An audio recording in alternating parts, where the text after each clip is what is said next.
You are now entering the world of Musings of a Geek podcast network. Stay geeky, my friends. Congratulations! Hi, my name is Mark, and your side quest is over. That's right, your mission has been completed. You found this podcast. Whether you rolled that D20 or you did that whole up, up, down, down, left, right, select, start, whatever combination Konami code that was. I can't remember. I'm old. Leave me alone. Anyway, you're probably listening to this on a mobile device. iOS, Android, Windows. But did you also know that you can find this show along with so many others like it? Although admittedly there are no shows quite like this one. Believe me, I know. I've looked. But you can always find the latest episode of this show at Tangibound Network. Go to tangiboundnetwork.com, look it up, check it out, listen from the site. It's even mobile friendly. How awesome is that? Go check it out, tangiboundnetwork.com.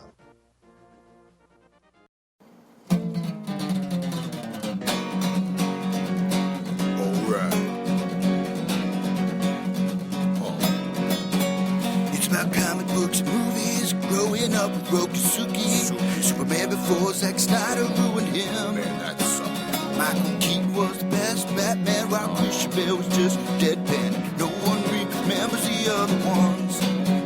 Princess Leia in bikinis and Transformer Lamborghinis. Yeah. Please don't let Shia LaBeouf ever act again. Please, God, no. Remembering tales from the crypt, back when Michael Bay wrote good scripts. He wrote All scripts. right here is no mystery, 'cause it's the history of bad. It's bad. It's the history of bad. So bad. It's the history of bad ideas. It's the history of bad. It's bad. It's the history of bad. So bad. It's the history of bad ideas. Podcast. Welcome to the History of Bad Ideas, episode number 83. I'm Jason. I am Jeff. Blake. And we are recording a day early on Monday because Blake had some family stuff, and then Jeff has a Reds game. We couldn't do it on Wednesday. And I have something going on Wednesday night. And then Thursday is the Fantastic Four. So we're doing it on Monday. Is That's what you're right. telling everybody. That's how dedicated and flexible we are. yes, this came together in 4 hours? So This is the first time I think I've ever been described as flexible. and last time probably. Yeah. Last time. We have to remain true to get our product out there this week so that the Yes. people in Ghana that's relying on us to listen and download us this week will be able to do so. And Germany. Germany's Germany. a big one. So And our 3 listeners in Idaho. we got 4, I think. I think we got 4. He knows one of them. He knows. El Heno. Angelo's awesome podcast. So we were at GenCon GenCon. Yay! Yay. in Indianapolis. The warm embrace of Indiana. Yes. Crossroads of America. Thank you, GenCon, for giving us press passes, letting us there. That's awesome. That was great. Yes. And we got free Coca-Cola in the press room. we did. We had a nice press room, free Wi-Fi. It's awesome. Free Wi-Fi. Couches. Yeah. And I think those are called chairs. They were just chairs. oh, yeah, there were chairs. But there were plugs you can plug into. Yes. Recharge your devices. I was a little worried because when we were in the media room on Saturday, Jeff and I, it was like 4:30 in the afternoon, and I had to charge up my phone, and we were just trying to figure out what to do next. There was a woman who was sitting behind the chairs, laying down, and she looked like she was sleeping, and then she tapped the back of me and then asked me, "Is it Saturday?" I don't know what to do after that. Yes. Did she offer you free sex too? No. And I'm like, That would have been awesome. you're in the media room, so you obviously have some credentials. What are you doing? She'd been smoking way too much pot and dropping she too much thought she- acid at Gen Con. She thought she fell asleep on Saturday and woke up on Sunday. She's not Rumpelstiltskin. Is Yeah. that What? Rumpelstiltskin? That's not Rumpelstiltskin. No. Rip Van Winkle? Snow White. Rip Van Winkle. He said it's Gen Con 2016. You slept an entire year. Oh, God. Rumpelstiltskin. Who was he? Oh, he was the flea slate guy. No. Yeah, he was the guy that was going after the string, the thread. Gold. The Gold thread. Okay. Yes, the sewing machine. They both start with R's. You said Golden Fleece. I thought you were talking about Hercules. I'm like, you're getting your shit mixed up. No, Jason way and the too much. Argonauts. That's who I was talking about. Oh, Jason Argonauts. Yes. Oh, okay. Which was a really horrible movie. Have you no, ever it seen wasn't. Are you talking about the remake or the original? The original. The original with the stop animation. That's That's the same guy that did King Kong. Harryhausen's. Time I was thinking 1970s. Yeah. Is that the remake? No, that's the original. Oh, the 1970s? original I thought was from the 40s. No, the original is from like the 50s or 70s or something. 50s or 2 decades. Or 70s or You know. something. But no, they remade Jason the Argonauts just recently, a couple years ago. Did No, that? I didn't know that. Yes, give me the facts. Well, yeah, it looks like 1963 and Yes. 2000. A 2000 starring Jason London and Frank Langella. So it's got to be good if Jason London's in it. Yeah, so basically I'm right. I said 50 to 70s, and it was 63, so I was right there. And I said a few years ago, it was in 2000 miniseries, so that was 15 years ago. So I'm right, I'm spot on. Spot. Decades. I'm only off by decades. Wait a minute. So how many did they make? 2? Two popped up on IMDb when I What was typed the it second in. one? Second one was 2000, and apparently it's a miniseries. Oh, on what channel? Anyone know? That one channel Okay. that played it. Okay, so besides Jason and the I could Argonauts, have sworn there was like a black and white one at some point. I just thought there was a cheesy 1970s one that I always saw up at the local video store when I was No, younger. You're thinking of the 1963 Really? Jason the Argonauts stop motion, because I believe the same animator that did King Kong did Jason and the Argonauts in the Sinbad series and all King those. Kong from the 20s? Or his son or something like that. Oh, wasn't it like Harryhausen or You something? know me, just give me 50 years. Come on, man. Give or take. Still be right. And we are the podcast that can't count. That's right. So, anyways, GenCon. GenCon, yeah, we Oh, yeah, digress. that's where we were. GenCon. So you guys went up on Friday. Initial feedback, yes. I went up on Saturday Yes. and had a great time. Second year I did it. Many times for you guys, hasn't it? It's only been my second Oh, time. really? Yeah. Blake, It's, you've gone up there many times, right? 8 straight years in a row now, I believe, yeah. Anything you guys want to talk about with it? It's getting bigger still. Yes. And bigger. Did you feel? And bigger. Did you feel And bigger. crowded though? Like my penis. What? No, anyways. Yeah, keep going. I did not feel like it was like packed though. I mean, it was a lot of people. Don't get me wrong. I think they probably had record crowds again. But it felt like since it was so big throughout the convention center, like the whole area, there's different rooms for Dungeons and Dragons, all that stuff. I didn't feel like there was a couple aisles Jeff and I went down that we felt claustrophobic. Yeah, walking down the main exhibition hall. What you need to do is walk out to the adjacent hotels and get a feel for how many people are just spilled out all over the place into the hallways there. I immediately recognize it as a lot of people. But, Okay. and that's just because I've been going there for the past 8 years or 20. And I even told Jeff on Friday, I said, this is already bigger than last year. It's going to break the attendance record again. And I guess they did for the 6th straight year. And I could tell just because of the size of the vendor exhibit, where they actually sell stuff or you can buy. They had this year over 400 vendors crammed in there. And I could immediately tell there were more vendors this year and a lot more people. And parking sucked for that day because we're competing with One Direction boy band. Oh, is that why? Bastards. See, I got down there early Saturday and I didn't have any trouble with parking. But I know last year when Jeff and I went up on a Friday, it was a little bit packed to find parking. Yes. It was a little earlier this year so as not to coincide with the Indianapolis Colts preseason game. But we did get to drink beer outside of the Sun King Beer Garden and watch all the MILFs and their daughters walk by going to the One Direction concert. Ooh. Yes. Did you go to One Direction? He went One Direction, all right. Oh, like you didn't expect That's that. a joke to my wife. That's a joke. That's a joke. And we got to see 40 going on 14, the podcast guys. You know what was really awesome about that? They are the guys that do the Instant Game Show, which is a traveling instant game show at the convention. Actually, They can just pop up anywhere They during could the pop up convention. anywhere. Give away Game prizes. show. Yeah, they're giving away 4-day passes for next year's Gen Con. Yes. And what's pretty funny is that all these years, I've seen them every year, and I watched them, and this year I sat there and I watched them, and I'm like, I've been watching these guys for the past 8 number of years. Now I actually know who they are. Mm-hmm. They're 40 going on 14. Some of the nicest guys I've met in a long time. Yeah, I don't meet a lot of nice people, especially in my field. So, no. Yeah, we hung out and had a beer with them after one of their shows there when they got some time. They're pretty busy guys. Yeah. So if you have not checked out 40 Going on 14, the podcast, check them out. But it was great seeing them, finally meeting them after listening to them for about a year and a half now. So, any games that stood out? Did you play Axis and Allies, Blake? I always play Axis and Allies at GenCon on Saturday afternoons. And I learned that there's no reason to actually try and schedule a non-tournament game and go play. All you do is you just show up at the Axis and Allies headquarters and bother the guy that's miserable there running the whole thing because he gets frustrated because of all the games that are out that start missing pieces. And you just tell him, like, hey, man, can I just find a pickup game for anything? Because there's so many versions of it out now. And he's like, check back at 2 o'clock.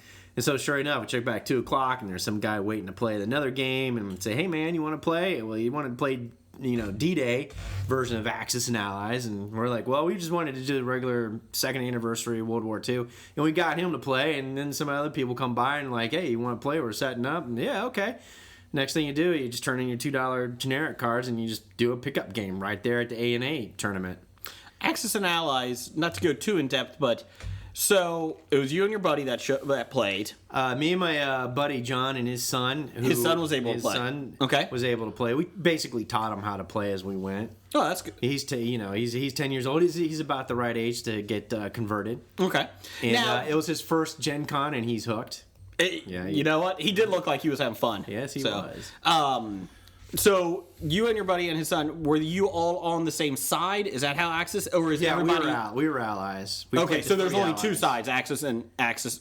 And I guess that would make sense. No, you can be neutral in Dora. I'm Switzerland. Or you can be neutral Spain and be Franco. And just sit there and thumb your nose at everybody. Can you be Italy and switch sides? We were never following him. Mongolia was neutral, apparently, because you can't go through Mongolia either. Oh, so, well, look at that. There you go. Never mind, that was a dumb question. So, Moving on. But no, I thought Belgium was neutral, but they went through Belgium. Well, yeah. They didn't have a choice. At the point in time where you start, the Germans have already been through Belgium. Oh, okay. But there are so many variations of the game now. You can play with the French. You can go before the French surrender with the French, Italians, as well as Chinese, etc., instead of them being quote-unquote U.S. forces. The French surrender? No. Well, I mean, before they got, conquered. Yeah, they never surrender. So, no. But now there goes our last French listener. Both of them are gone. Both of them are gone. I prefer French ticklers instead. But I tell you, So moving on. All right, quick story time. My favorite Axis and Ally game? What's that? I actually played when I was in Afghanistan with our NATO allies and ISAF forces. And I found 2 Swedish guys that loved to play Axis and Allies and a German guy that loved to play, as well as a Norwegian guy that loved to play. And we went and we would sneak over to the European side because the American side of the camp sucked. The Europeans were like, your base sucks. We're bringing in croissants and, exactly, and sausages and cheeses, and we're going to have our own little lounge. And so no Americans were allowed over there, but they said, hey, Edward, you're coming with us. I'm like, all right, cool. You're an honorary European. I was an honorary European, and we went over there. And the German guy was playing Germany and Japan, and me and the Swedes and the Norwegians were playing the Allies. And the other Germans and the other European officers would come in to get their espresso fucking coffee, believe it or not. They had espresso set up in there too.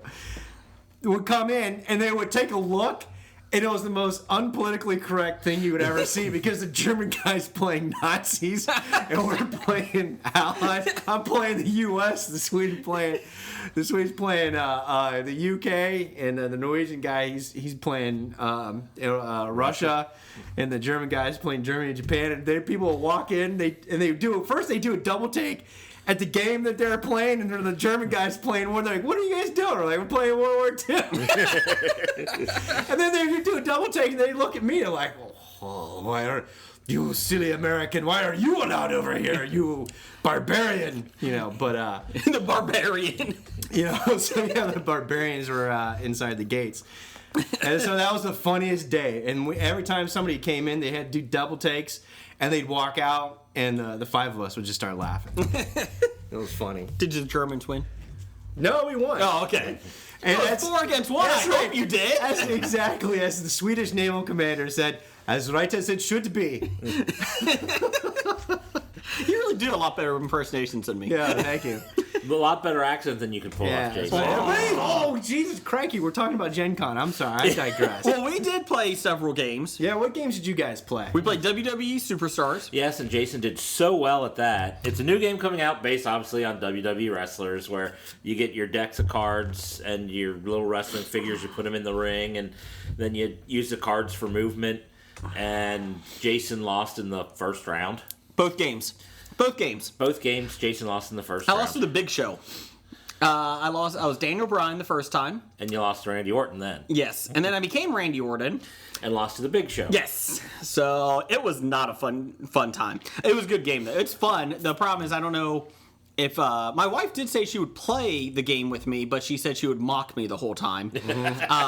Since I'm a huge wrestling fan. I liked it. My issue was it was $50, which wasn't bad.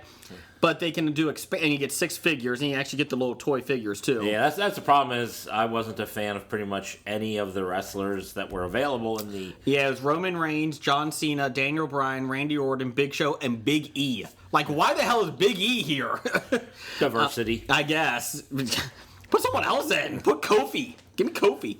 But anyways, it was a fun game. Well, they wanted the larger guys, the heavyweights. It was a fun game. They said they are doing expansion packs. I don't know how much we can talk about, but possibly Legends and all the other stuff. But my issue was that it was $30 for expansion packs, and I don't know if I really keep wanting to spend $30 on each expansion pack to get a Legend or something else.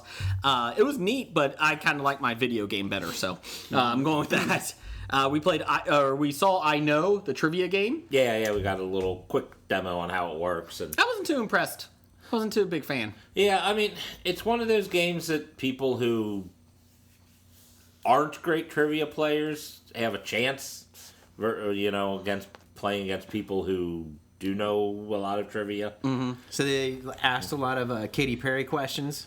Don't know. We only really got Blake Lively. Katy Perry kissed a girl. Ding, ding, ding, ding, ding, ding. That's not at all how the game goes. Wait, hold on. You like the color blue. Wrong! Green! But Jeff bet against me, so he wins. We played Mega Monster City Smash. Remember that? Was that the little one where the little monsters were zipping around? Yes. It's a kiddie game. Yes. Well, he was looking for games for his kid. I was looking at it for my son. I looked at that and I said, that is awesome for little kids. That is. It was kind of boring because I think the remotes were dying, the batteries were dying. Jeff and I kept going in circles. Then we wouldn't move. You got these joysticks and you move up and down, little remote. One was an ape, one's a lizard. You move your little 3-inch monsters around a game board where you set up little plastic buildings that are made out of collapsible blocks. Yes. And the object is to knock more cities down. Yeah, you try to knock the other guy's blocks. You don't even take turns, you just go. Yeah. It's whoever goes. It was fun, but I wouldn't buy it. It was enjoyable. The Hare and the Tortoise. Hare and the Tortoise is a good game. I bought it. Did you? Yes, I bought it on Amazon. Got it online. Yeah, it was cheap. It was cheaper to buy on Amazon than it was to buy at GenCon. I would have bought it at GenCon because they had some GenCon exclusives. But they ran out. So I said, well, I'll just go online. I got free shipping, so it was no issue. But Hare and the Tortoise, basically, you had a rabbit, a fox, a turtle, a lamb. And a wolf. Yes. And basically, you get 2 cards. You pick which one you want to bet that you're going to think win. Oh, so you're teaching kids to gamble. Yes. Oh, yeah. Kids need to know how to gamble early. All right. Pete Rose. Never heard Pete Rose sponsored this game. Okay, go ahead. And then you also get another set of cards, and then you get to pick who your secondary bet is. And basically, well, you're assigned your first, and then you get to pick that's right. your You're secondary. assigned. That's right. Yeah. But then basically, like, if all three of us were playing, we put a lamb card down. Two lambs, and Jeff puts, I don't know, a turtle. And you look at the cards, and based on how many cards are thrown down for each character, that's how much they move. I see. But each one has a special thing, like the lamb has to stop at every water, every creek that goes through the board, take a drink. The rabbit can't move. If you throw cards down for the rabbit, he can't move if he's winning because he decides to take a nap. If the hare's in the lead, no matter how many cards are played for him, he won't move if he's in the lead. If the wolf if somebody throws the wolf howling card, he's got to stop at every Red Riding Hood and eat them. No. Yeah. Oh, okay. He howls and all the characters stop and he can move. Okay. So that was kind of cool. He prevents the other characters from moving that round if you play a wolf howl card. And first place gets 5, second place 4, and 3 or something like that. What about the tortoise? The tortoise. The tortoise will move. No matter what. The tortoise gets to move? He'll move 1 space. No matter Even what. if 0 cards are thrown, and there's something else with the turtle. I forget what. I think it was like if he had 4 cards, he might move 2 spaces. Yeah. And then, but then he won't move if the wolf howls. Yeah. But it's a fun game. it's a fun But when game. you move It's the good turtle, for- you still have to go. They had to talk like a rabbit. I got this. I don't have to Talk run. like Bugs Bunny. Yeah, what's up, Doc? Yeah, exactly. I can't do that. But it was a fun game, so I bought that online. Friday the 13th was a card game. With kitty cats. It was a more kids oriented. I was looking for kids oriented games for my son. Oh, so it wasn't a Jason. No, it was not a gamer. That would be fun. A Jason Voorhees card game for kids. Oh, okay. Yeah, no, it was. Yeah, there were different unlucky suits or whatever, and you were trying to not take points, and it was an interesting little game. They were sold out, so couldn't. Buy I bought Love Letter Batman. Yeah, It's a variation of Love Letter. Have you ever played Love Letter? No. It's a pretty quick card game. Actually, Blake, you have played the Munchkin version called I have? Newsletter. Yes. Oh, we I did got that the- one night? We did that one night. Oh, okay. I got the Batman version. You got the Batman version. And Jeff Is it like Batman writing love letters to Batgirl? to Robin. Or Robin? Hey, you never know these days. I love those leggings. Not that Robin. there's anything wrong with that. No. So yeah, I lost in that to Jeff because he kept guessing what was in my hand. And then we got home, and after my kids went to bed, my wife's like, "Oh, I'll play. I want to play this game." She's pretty open with these board games, and there's a card game. And she kept getting 3 in a row of who was it? Who gets to guess? Batman. Batman gets to guess what's in your hand if you want to use that card, and she guessed correctly 3 straight times. I lost her 7-0. So she knows you pretty well. I guess. I don't even look at my card. I kept it face down. She's like, I bet you it's him. Damn it, it is Two-Face. I'm out. Damn it. And then we played Evolution. Evolution, that was an incredibly fun game. I really enjoyed that. It was one I remember seeing kickstarted last year and wasn't sure about, so I didn't back it. Also, I had too much money invested in other things. But now that we got to play it, I actually really enjoyed it.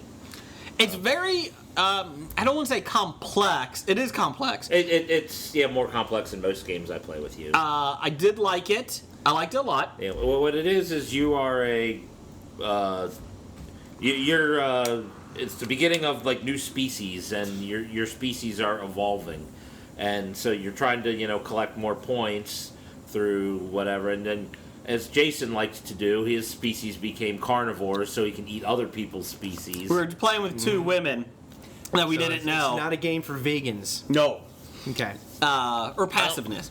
Well, you could be because you could be a herbivore too. Yes, all my That's what he species were herbivores. So we were playing with these 2 women, and they didn't know us. And they found out soon that I just kill everybody just because I want to screw everybody up. So I became a carnivore and started eating their species along with Jeff's species.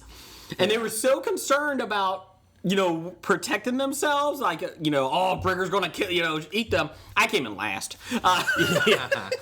But I did destroy the most species. Indigestion. Yes. They did get beer koozies, though, from us. Cup koozies. Handing out some koozies? Yeah, we gave them some koozies because they were good sports. So Oh, that's good. we played, 45 minutes? It was a pretty good game. It's a longer game, so. But you build up your species, population, body size. You have a lot of different cards that can do stuff like your carnivore can become a climber. So is this a game for intelligent design? It is. Okay, just wondering. It is. Actually, Did anybody no, start you're protesting evolving. it while you were there? I was wondering. You're actually evolving. You're not intelligently designing. Oh, I guess so, it's yeah, Darwin, that's so true. it's Darwinian. Yeah. It's called evolution. Yeah, I guess so. That would make sense. But you were designing things. That's true. That's true. Well, I'm that's so confused. no. Actually, the creatures are evolving. When Jason starts eating Yeah. you, then all of a sudden you You use the you trait evolve cards. You defenses. evolve defenses. Right? It was a Sounds lot neat. going on. Actually, it sounds like you're learning about evolution and Darwinism without really knowing it. You are. Well, it was a lot of stuff going on, and I liked how only every species only could have 3 cards on it. I like that. Yeah, you kept trying to put 4 or 5. I know, I kept forgetting. But then the problem is, like, you had a lot, like, you know, one card would protect the other species and all that stuff, protect the species, Yeah, which was fine. symbiosis relationships amongst species. You can make your one species a scavenger, so when your carnivore ate, the scavenger ate with you. So the basic goal is you gotta keep feeding these guys to survive. And once the food runs out in the watering hole, you're gone. There you go. The game's over. But I liked it, and then the person teaching it, she goes, "Yeah, we just added the flying element too." It's like, like oh an great, I need expansion. another Yeah. fucking thing added to this. I just learned these rules. So she's like, You "That's don't a have to play with the expansions right away. I probably wouldn't want to, but I liked it. It just, I don't know. You would have to have the right people to play it. Yeah, that is true. And it's one of the more complex, more confusing games than what we would normally play. But if you ever got it and you had the right people to do it, I would do it. I would play again. I really liked it.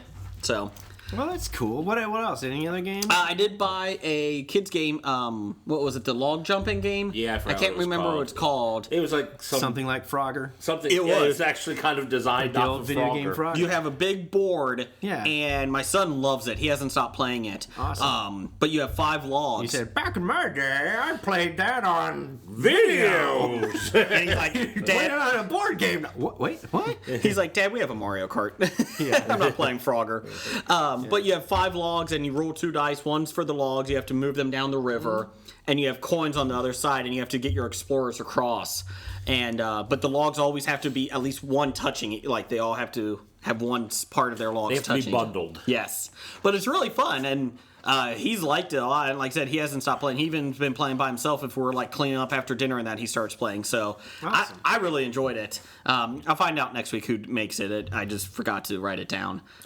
But then, like I said, those were the games. Or you could post it on the when you post I it. could. I will do that. Exactly. But yeah, I did, before you got there, I'm sorry. Go ahead. I was just going to say, before you got there, Jason, I did play one game called, I think it was the Village Crone. And the whole thing of that was you are competing witches in this old village, and you're casting spells trying to, you got hidden agendas that you're trying to get with the villagers, and your little familiars running out doing stuff. So there'd be somebody who controls the bats, and someone controls the snakes or the rats or things like that. And then you would have to say these spells whenever you wanted to throw a spell on something to try to get your agendas accomplished. They were real sticklers on, you have to say the spell or it will not work. I'm like, yeah, that won't go over good in any game group I play in. Did you like it? It was fun to play. It was fun. Now, if do you lose by getting burned at the stake? Since everyone else is witches, they're not burning at the stake. What burns? More witches! What floats? Small churches? Tiny Apples? Tiny rocks. And you know what? GenCon, it's in Indy every year. They may be moving, who knows? But I've never had, and I've only been there 2 years, but there's a lot of people. I've never seen any issues with people. Everybody's friendly. Everybody's nice. I really don't see any. It is a warm, accepting atmosphere for everybody. I mean, you have a lot of you have a lot of booths that have the miniature games that people are playing. Yeah. And you just show up and they demo games. Obviously, they want you to buy it, but it's all demo. You don't have to. There's a lot of miniatures there, which I'm not into because it just seems way too complicated for me. A lot of money. But I mean, you have miniatures, you have the Dungeons and Dragons, the Pathfinder crowd, you have the guys doing WWE Superstars, you have the card games. You even got lesser known RPGs going on there as well. Yeah, and you got lots of dice games, which I get intimidated by dice games. Yeah, Jason says there's more than 2 dice he doesn't want to play. Yeah, huge Pokemon Pokemon tournaments. Is there a Pokemon? I never Oh, saw it. yeah. Oh, Well, is that why Magic the Gathering. Is that why your friend's son was? Yeah, liked it? Okay. yeah, he liked his Lego thing too. So. Yeah, I mean, we mainly stuck to the exhibition hall, and all those other rooms will have tournaments going on, and we really didn't go into any of those. Yeah, normally I do a number of RPG sessions, but because my one buddy had trouble committing this year, we didn't sign up for him. And I was going to go to a bunch of seminars, but I didn't end up going any of those because I thought about it. It's like, man, I don't need to do that. And there were a couple opportunities to go see, one of the authors of, the Dragonlance was, hosting his breakdown on themes for writing, and they were going to break down Lord of the Rings, but they wanted $14 to go in and watch them. I'm like, well, come on, man, I don't want to pay $14. I don't want to pay $14 to talk about walking trees. Yeah, well, Shut up. Shut it. But I did get my annual Access and Allies in with my buddy, and I bought from Albino Dragon, they are officially licensed bicycle card artists. I actually bought 4 sets of cards of some wonderfully artistic playing card sets. So your regular playing card sets, except their graphics with, I brought the Princess Bride themed one, the Goonies themed one, a Fantasy Kingdom theme, and a Dragon theme, but they also have other things like Alien, Ghostbusters, and they even got Breaking Bad as their newest release. So if you're a big fan of Breaking Bad, you can go online and order your deck of Breaking Bad playing cards. I think next year I'm going to go up and stay Friday night. So yeah, I normally I do the Thursday, Friday, Saturday, and putts around Sunday, but for me it had a little bit of a different feeling this year. Probably because I wasn't playing any RPG game sessions, either the 2 or 4 hour sessions, and I have noticed that it seems like Wizard of the Coast Dungeons and Dragons is being slowly pushed to the side, because normally they're one of the co-sponsors to GenCon, but this year the big sponsors were Mayfair and of course their Paizo, Pathfinder. And Pathfinder had their huge setup on the exhibition floor as always, and I was really disappointed with D&D. I'll tell you, because there was no D&D booth in the exhibition hall. They didn't have their great stuff that they bring. They usually bring these great statues of Drow spiders or Drizzt, or these other characters they're famous for. And I even commented about it with Jeff and John. I even asked one of the knuckleheads running one of the games at the table for D&D. I'm like, hey man, where's all their stuff? I'm like, I don't know, man. Okay, thanks. And you couldn't buy any products there, nothing. And I was really disappointed, because the year before, that's when they had the huge launch of the new 5th edition to screw everybody to buying in rule books again. Which you complained about last year. Which I complained about last year too, and I'm complaining about them again this year. Well, I remember last year you complained about it because it seemed that they rushed them to have it ready for Gen Con. So this year... And then they didn't have everything set up. Yeah, and then this year they didn't have anything at all. They didn't have anything at all, and I'll tell you what's even worse. The news that came out today. Did you see the news coming out today about Dungeons and Dragons? Today, after Gen Con is over. First of all, their computer game, Swords of the Coast, that's coming out this fall. Huge. Big deal. Not there. Nothing. Not even to see there. No demos, no whatever. No promotion for it. And I wanted to see what it was going to look like. Nothing. Guess what? Gen Con. Nothing. D&D sponsored. Nothing. Nothing at all. And guess what comes out today?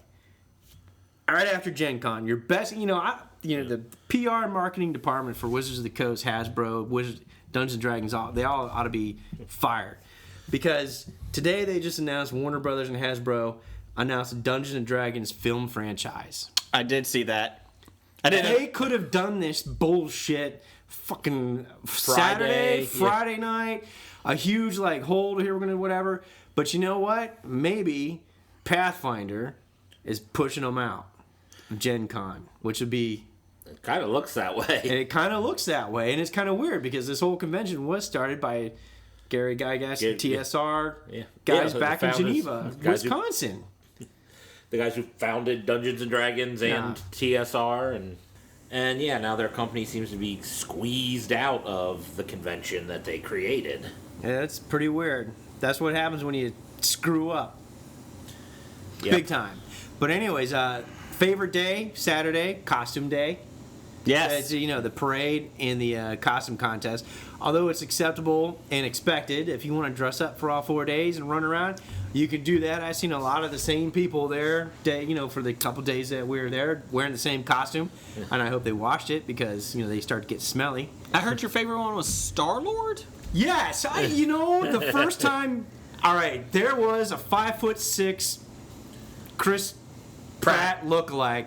Shorter than Chris Pratt. I would say like a midget Chris Pratt, but then I'm insulting the vertically challenged people. I don't want to upset. I don't want to do any microaggressions against people. According to the University of New Hampshire. But anyways, so he's like a 5'6" Chris Pratt, dead on. He had the hair. He had the stubble. He looked like him. He looked exactly like little Chris Pratt, and he had his outfit was dead on, and he. Had his little speaker, which he used as a little microphone, and he had the soundtrack, and he walked around playing it, and he did his little dance routines, he did everything, all that kind of stuff. And the first time I saw it was a great novelty, and he was having fun doing it all day, but by the time I saw him several times later, I got annoyed by the guy. You wanted to push him? I just wanted to go push him down. I was like, stop it! The one that annoyed me is there's a lot of great costumes, except for Aquaman. He was looking a little rough. There was an Aquaman. we did see Aquaman. Hey, if you're overweight and you're wearing that full body fake tattoo body sock, don't do it. No, that was not good. The bad hair. He was trying to be the new Jason Momoa look Aquaman, and it looked more like the look Aquaman. You might as well just go with the skin, use some magic marker, and do your little imprints on your skin or whatever the hell it is. Don't wear the weird ass body sock. No, I think the body flesh sock tone body sock with the fake tattoo, whatever. on it. That would have been better than just being there with shirtless with marker on you. Oh, that would be terrible. Hey, at least it covers up all the hairy backs. Speaking of shirtless, there was the Spartan guy from 300 there. I did see that. Did you see him? Yeah, he didn't leave much to the imagination. He was a man hunk of chiseled muscle. Did you just? Yeah, he was. Hey, if you were a female, you would have loved that guy rocking around. And of course, his girlfriend, I don't know what his girlfriend was. She was like rainbow hair, skin tight outfit, whatever. Who knows what the heck she was? She was like a rainbow or something. I have no clue. Rainbow Bright, maybe. Rainbow Bright. She could have been that. But that other guy, that guy was, some people looked the part. He looked the part. Man Hunk of Chiseled Muscle is going to be the name of our show. That's right. But then there was a guy that we keep seeing every day. We called him Perverty Batman. Yeah. There was a Batman that was a little interesting. He was nicknamed Perverty Batman by the 40 Going on 14 podcast while they were running their Insta-game show. He was standing around watching their game show and making some comments, so when they called on him, he said, Pervy Batman, come on up here. I will say there's one thing. Wait a minute. RJ Holt 666, not to go and listen to feedback yet. Yeah, live tweeting. Most disturbing thing seen at GenCon. Pervy Batman. Pervy Batman. Yes. Because Pervy Batman was probably 5'5" and had probably a hippity hop stomach. Those old hippity hops you used to be on. He was wearing the Batman outfit, full cape, cowl, everything. The black one. But he had probably the biggest belly I've seen. He had a huge gut for his frame. His gut really jutted out. Huge. And what was even funnier is he's wearing a backpack underneath his cape, which made him look like a hunchback. So he's like a perverty fat hunchback Batman. The weirdest thing I saw, creepiest thing, was somebody I knew that knows movies was picked by the Insta Game Show to do these movie trivia. What's your point? And someone did not know. Did he win the round? Time out. He did not know Samuel L. Jackson on a plane. What movie is that? Snakes on a motherfucking plane. You know what? He didn't say Samuel L. Jackson on a plane. What did he say? Said something about Samuel L. Jackson takes flight with a specific type of reptile. Oh, my bad. Oh, my God. Iguanas on a plane. My bad. So who would this person be? That would be Jeffrey. Really? Did I win? I'm not finished. Did I win? Can I finish? He then throws a ball into the crowd, and this guy dressed as Waldo goes, "Oh, I know this." No, that was hold on, a different one altogether. That When you was throw the ball in the crowd, that's like your Lifeline, Your yes. lifeline. Yes. So the person that catches it, calls for it, is supposed to help you with the right answer. And he said, "Con Air." Yeah, you're getting them completely confused. That was the Waldo- first time I threw the ball. Oh, yeah, that's right. Waldo gave The guy gave me the snakes on a plane answer right. He got the Fight Club answer That's wrong. right. That's right. Edward Norton and Brad Pitt met on a plane, and he says Con Air. What the fuck? And it's like I'm thinking, I never He's actually dressed as Waldo, and you should have said, "When I find you, Waldo, I'm gonna kick your ass." I think someone did say that. They gave Waldo grief for that one So because he was so adamant that he knew it. yeah. So Jeff did not know snakes on a plane. He forgot. He went flying. He did win though. I forgot. I did win. Yeah. So okay. So we did have a good time. I won a GenCon koozie. That's right. So next year, go to GenCon with us. See us up there. We got listener feedback. We'll do this episode is kind of GenCon listener feedback. Who knows? We're just going to Or just winging it, playing Yeah. it by ear. yeah. Jason didn't have enough time to prepare.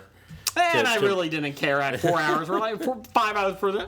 Let's just wing it. But before we start the listener feedback, we do have to have a moment of silence. Oh yes, Oh, yes. Roddy Piper. Roddy. Moment of silence. Okay. Poured a little bit out for you. Yep.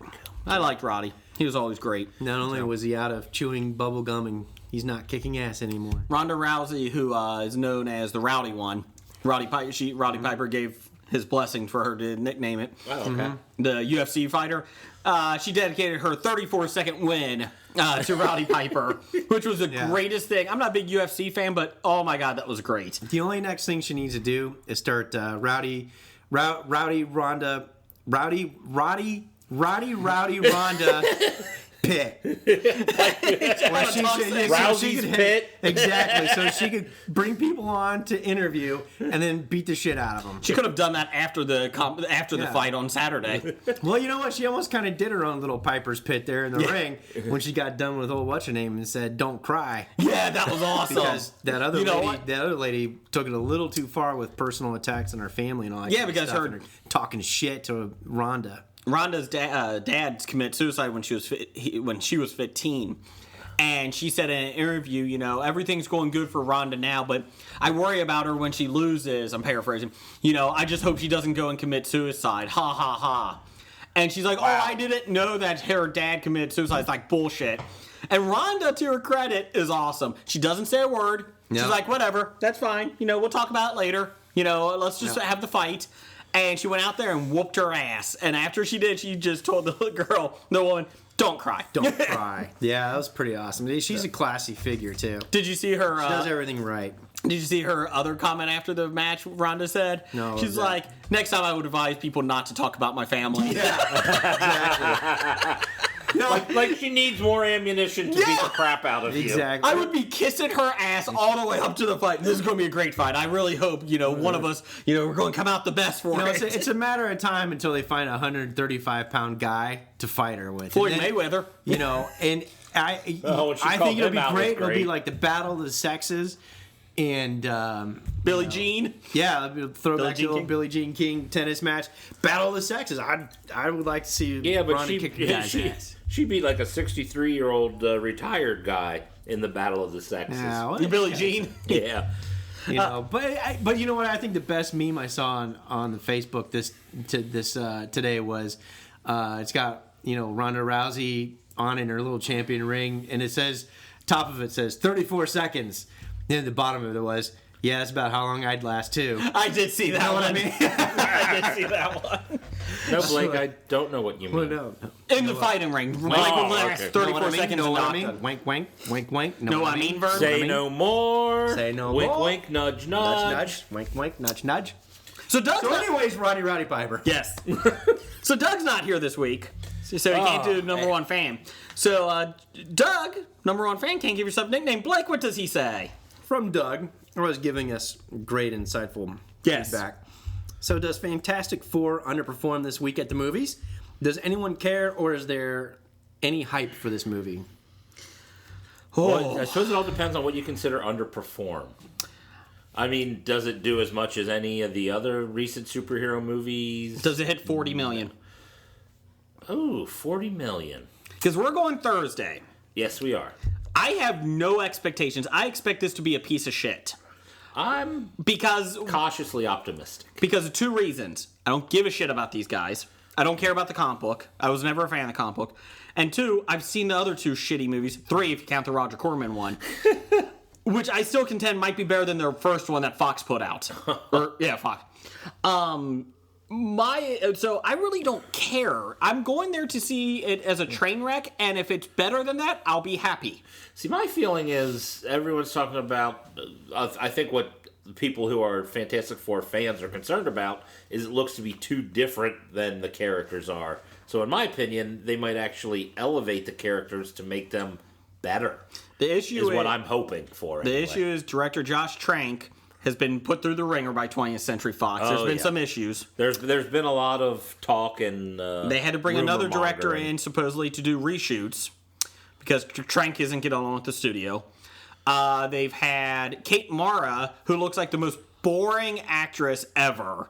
She's like... Wait. Blake Lively was in Green Lantern. She had to look like she was happy promoting it. Kate Mara, on every interview, she's like... promoting it. I thought you meant in the film. I never read any comic books from them. I didn't do any research. I just really don't know. I just read the script and did it.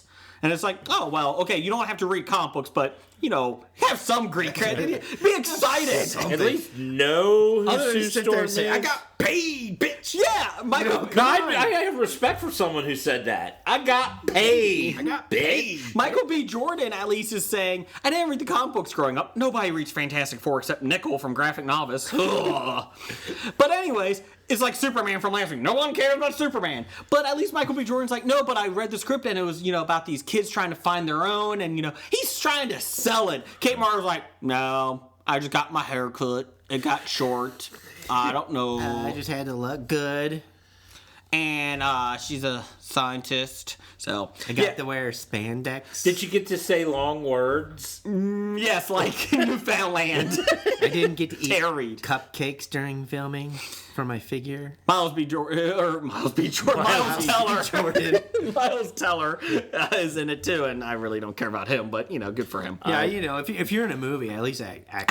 Yeah. If you didn't really do any preparation for it, like a good actor does...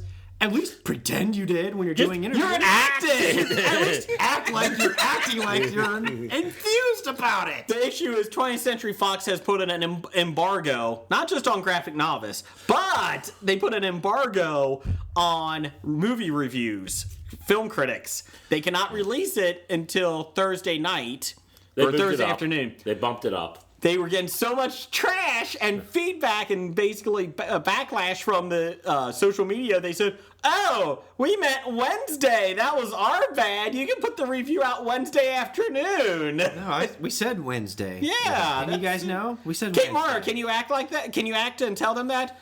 I think they said Thursday. You suck, Kate Mara! I really don't know when they said... Is that a press release? No. I don't know. So at least Michael B. Jordan does what a good actor does. He looks at it. You find your character's motivation, which it sounded like he was doing, and he applied it to himself a little. That's what a good actor does. And I would like to have Michael B. Jordan come onto our show. And I really would like to see him. Is he actually related to Michael Jordan? No. Okay, I was wondering. Tweet at him. I will. I'll tweet at him. I really like him. I want to see the new Rocky spin-off Creed because of him. I really do. He's great on Parenthood. You know what? I've seen him on Parenthood. My wife is hooked on that show. And I liked him. So, anyways, so we're seeing that. My review will be on nerdly.co.uk on Friday. Will you use the British spelling of words? No. No. OURs? No. I can barely say words. I sure really don't want to try spelling different words. If the word ends in a vowel, just put an R at the end of it. So instead of saying a good fella, you gotta say good feller. You know what I might do though? If the film is really that bad? Use the word brilliant or not brilliant. Not brilliant. Rubbish. Ooh, I like rubbish. Yes. Rubbish is a good one. I actually was going to say some people just want to watch the world burn like this film. I may do something like that. Do that too. So, but you would have to read it like. But start off with Dear Wankers. Yes. So Dear okay. Wankers, this film is rubbish. Okay. All right, Next. so anyway, he has a fun fact for you. Fun fact. And this has a lot of numbers in it, so you following at home, get a piece of paper out and write these down. If you're driving, don't do that. Just listen. Pull over. Pull over. That's right. Get your pie chart out. That's and right. Try to figure this out. All right, fun fact from Doug. He says, of the 32 movies George Clooney has been in, Tomorrowland is 7th in total gross for him, and only the Ocean films, Gravity, Perfect Storm, and his Batman film are the only movies to make $100 million. Behind Shia LaBeouf for all-time gross, and Shia has made 12 less movies. Shia. LaDouche. Shia LaDouche. Shia Yes. LaDouche. That kind of surprised me. I did not. Apparently, don't get in a car with Shia LaBeouf or grab his bag with a bunch of German people because it goes bad for him. Why? You didn't see that internet viral thing? I guess he's drunk and screwed up in a car with German people, and somebody took his bag. And he went ballistic? Yeah. He goes ballistic on everything. Yeah, well. Well, the one thing I could say is George Clooney actually does a lot artier type movies. Yeah, I just He's not didn't- necessarily looking for the blockbuster. And I think I like him because of that. Yeah. That he does good films, minus Tomorrowland. But I just surprised that he didn't really have. And He that did. Batman piece of shit. Yeah, well, Batman and Tomorrowland, those were the big films or the popular studio films that he did, and those were his worst films. So I think I was listening to 365 Flicks podcast on the way to GenCon. Thank you. 365 and a quarter. Yes. Thank you, chaps, for getting me through the drive. The big, long, hour and 10-minute drive. But they said, I think it was them, that they said Mr. Freeze is coming to Gotham next season, in season 2, and they want every word or every sentence he says a pun. That's all they want for the whole movie. They want him to come out in the very beginning. Schwarzenegger. Yes. Hello, Bruce Wayne. Nice to see you. There you go. I thought that was clever. So, So Shia LaBeouf has made 12 less movies. So that means of the 32 of Clooney, LaBeouf has made 20. But LaDouche, he's obviously made, his movies have made more money. well, he was in 3 Transformer movies, which somehow continue to make money. Yeah, I don't know how that stop works. it. And they continue he to was make in them. the Indiana Jones. he was fourth in Indiana Jones. Indiana Jones Rebirth. Made a lot of money. I really hope they continue that trilogy with Shia LaDouche. Oh my god, that would be great. Hey, Mutt Jones, how you doing? Yeah. And that, folks, is called sarcasm. Yes. And he was in Holes. That horrible movie. I remember actually that. was- It also too bad describes for- him. It wasn't too bad for a kid's movie, It was just although metaphorical. they take I hate when they do that. They take a book and, just cast whoever they think is a cute, popular actor at the time instead of finding someone that actually fits the character that people who read the book are, oh, so he's supposed to be a slow, fat guy. Let's get Shia LaBeouf to play him. That makes sense. Yeah. Well, Jerry O'Connell was too busy at the time, so. Well, he was And he's also, old. He's also 15 years old or 20 years older than that. Yeah, I mean, Shia LaDouche, obviously makes bigger movies, but look at the quality. I'm going with George Clooney on quality. Yeah, quality George wins. Well, that's a good question. Which one would you rather have a career in Hollywood? George Clooney. You're not actually being George Clooney, but you make 32 smaller films. Do you get all of George Clooney's women? Well, No, that's your just own- career. that's We're up to just- you. we're just going career. Oh, career. Yeah. Just, Okay. you're known for these movies, not the Hollywood stuff. Just the movies he was in versus the movies. Or you're like Shia LaDouche and you make shitty Transformer films, but you're also making tons of money for the studios and obviously for you, but you're equated with shitty movies like that. What do you think? Which one do you take?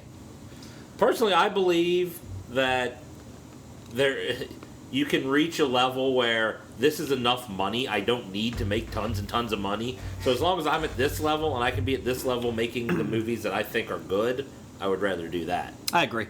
I'd rather make money. Hold on. I'd rather make movies that are good than make shitty movies and make a lot of money, because then the rest of your life is like you're tagged with that. I was in those shitty movies. Like Jason Biggs, he's the pie fucker. Yeah, he's the pie fucker. I'm the pie fucker. For the rest of my Pie. life, I'll be the pie fucker. Yeah, exactly. And he got cut from Orange is the New Black season 3. Anyone else watching Orange is the New Black? Apparently, Orange is the New Black got cut from Netflix. I heard this was it. They weren't coming back for another season. No, they renewed them for season 4. Somebody lied to me then. Yeah, season 4 was already renewed. It's just in. I heard they cut season 4. Maybe somebody misunderstood. Oh. Yeah. Season 3 has not been that great. It's good, but it's not like nothing's happened. And I'm like, okay. You know, it's a good story, like the characters in it, but Okay, moving on. All right, so next we got from Nikki Hobbit-Hulk at Pumazili. Hobbit Hulk. She's now a Hobbit Hulk. This is all in capital letters, followed by a bunch of exclamation points, and basically she says, Pointed at me. "How can you not like Lego?" I like the movie. But you cheered for the bad guy. Yeah. I see nothing wrong with And the that. bad guy was played by Will Ferrell. So? He was the builder. It's real tough to cheer for Will Ferrell in almost anything. We got the video games, the Batman video games in that, Lego video games. Yeah. I make my wife do it because I seriously get frustrated trying to figure out what to build. And I'm not kidding. It fucking annoys me. And my son's like, "Oh, look, Dad, you can do that. You're 5. How do you know that?" But, I don't. Yeah. But still, how do you not like Lego? How don't I? Yeah. Easy. They're annoying. You play with them and they fall apart. I'm done. Get super glue. No. Like your hero, the builder. Well, that's what I used to do, is super glue them. All right. She also wants to know regarding fellow New Zealanders. Who are these people? We have some New Zealanders. Why don't they let their presence be known? I don't know. I'm calling out to New Zealand. You Send us some Kiwis. questions. Send us some questions. Send something So in and reference Nikki at Pumazili. Any other New Zealander other than Nikki? Well, Nikki Let can us send know. questions. Well, but yes, I don't want to say Nikki can't send us any Correct. more questions, but she wants to have a probably a Hobie community down there in New Zealand. So she wants you to get in touch. Let even us know. Australians, we do have people in Australia. Come on, send some questions. Hey, what happened to our one Aussie fellow? He still listens, I think. Awesome. I think so. Good. But he hasn't tweeted to us much. Oh, I hope he's still alive and he get eaten by that large crocodile thing. Oh, or that would something. suck. That thing was scary. Yeah, it was. All right. Yeah, let us know if you're still alive. Time Magazine has no Orange is the New Black wasn't canceled. Okay, so there was a bad rumor going around. Yes. Okay. And I've got fooled by it.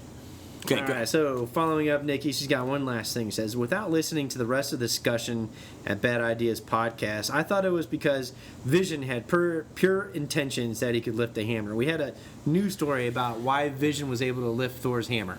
Yes. Go to the next one. Not the next one, but go to Devin. Skip down one. Oh my God, I'm out of order. Yeah, that's Devin, right. Devin says, holy shit, Blake pronounced my name right on the first try. Impressive, sir. Well done. That's what you wanted me to read? No, keep going. Keep going. There's more. There's more. Oh, Domino Rally was great once you... Oh, wait, not that one? Well, you No, can keep read that going. one. Hold on. In the comics, Vision can lift Mjolnir Mirror. because the enchantment doesn't apply to Al, That's AI. AI. to artificial intelligence and androids. Come on, you fuckers always mock me, and you say ow, ow. I did that on purpose because I was the only one who got his name right. Uh-huh. So now I'm That's mispronouncing right. shit. I don't know. That capital I does look like a small L. It looks like it does. says ow. You know, whoever typed these notes up, Jason. Anyways, but yes, that's what. So that hammer discussion, but also from Devin at bothers Real me, Big though. Dev. What bothers you? Well, like robots can pick it up. So if I can control a robot, then I can pick it up vicariously. Sure. So being in a suit of armor is technically a robot. Why can't Iron Man No, pick it because up? you're in the suit of armor. Yeah, that's why. You have to like Xbox remote control them. Oh, Yeah. so if one of the automated suits of armor from Iron Man 3, since there were like thousands of them, one of them could have picked up the hammer? Or Krang from the Teenage Mutant Ninja Turtles. Kang? Kang, I think. Whatever his name Yeah, is. whatever. He could pick it up. So, that's another one. I don't know. Or the little kid from AI. The little kid. Haley Joel Osment? Does that mean Vicky from Small Wonder could pick it up? Yes. Everybody loves Small Wonder. I hated Small that Wonder. show. It was a creepy show. I would love to see Small Wonder wielding Thor's hammer. What about that creepy girl that plays the maid in the Richie Rich preview that we saw a few months ago from Netflix? Oh, I blocked that out of my memory. Oh, God. You should block that out of your memory. Okay, Did it actually air? yes, they're coming back for season 2. Shoot, who the hell watched that? Anyways, if you watched it, tweet us. All right, no, I'm kidding. I hate you. Domino Rally. Anyways, Devin F at Real Big Dev says Domino Rally was great once you filed off the injection molding sprues. What the fuck am I? Domino Rally was great once you filed off the injection molding sprues. That's straight from Twitter. I had a little truck that laid out dominoes. Oh, okay, so he's talking about Domino Rally is great once you filed off something off of the molding. Yeah, like when the little parts that stick out because the molding injections, if you filed the little things that This is clear as mud, is what you're doing. I Yes. think the hand gestures I'm are on really hand helping. gestures that are really for the helping. audience is helping out immensely. Well, I think our audience understands. I'm trying to get you guys to understand. Doctor Who sees it, and that's about it. He's in the window this week. You want me to do my Marcel You mean Doctor Number impersonation One? again? Now you're calling Doctor Number One Doctor Who? Doctor Number 1, whatever his name is. We do have a question from Bobby H, or a response on Doctor Who. We'll get to that next week because we're running, a little long here. A little long, but to finish up from Doctor Number One at Doctor Number One, regarding an article showing new Ghostbusters cast visiting Children's Hospital in full costume. You can Google that online. He gives a HTTP address, which is HTTP. Haven't they suffered enough? The kids. The kids. I hoped he meant the kids. Hasn't Kristen Wiig and Melissa McCarthy suffered enough? They have to go to a children's hospital now? Punctuation sometimes when you tweet stuff is pretty important. Hey kids, look, the Ghostbusters are here. Oh, really? Bill Murray? No. Where's he Kristen gone? Wiig. Oh, the kids are suffering again. Beep. The kid's all flatlined. Oh, it's Kristen Wiig. Beep. I got tiny hands. Isn't that funny? I got cancer. Oh. I beat you, Kristen Wiig. There's your listener feedback.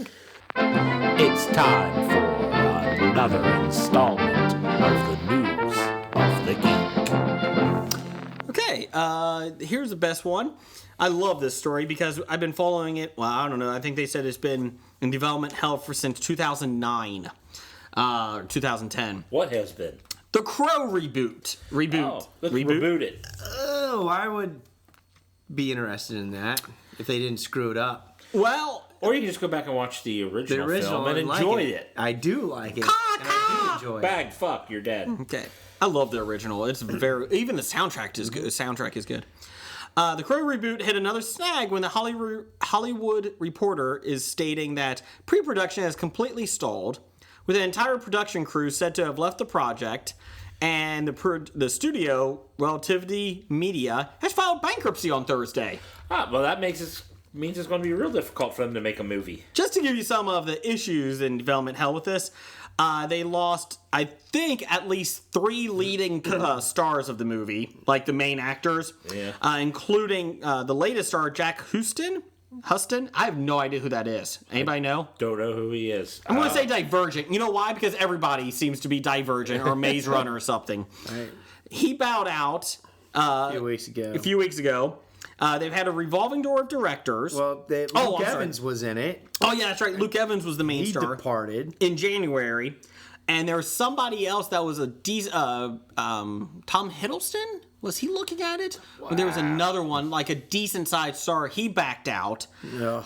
And then they've had a revolving door of directors. Ugh. And then finally, it looked like it was picking up steam earlier this year with Jessica Brown Finley, Andrea Riseborough, no idea, and Forrest Whitaker all in talks to co-star.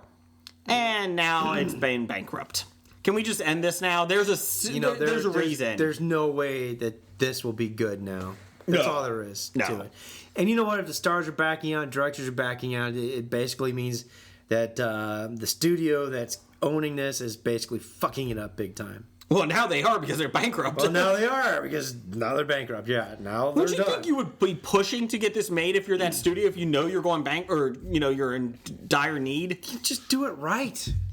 It looks like Jack Houston was in American Hustle, Boardwalk Empire TV show. Oh, that's right.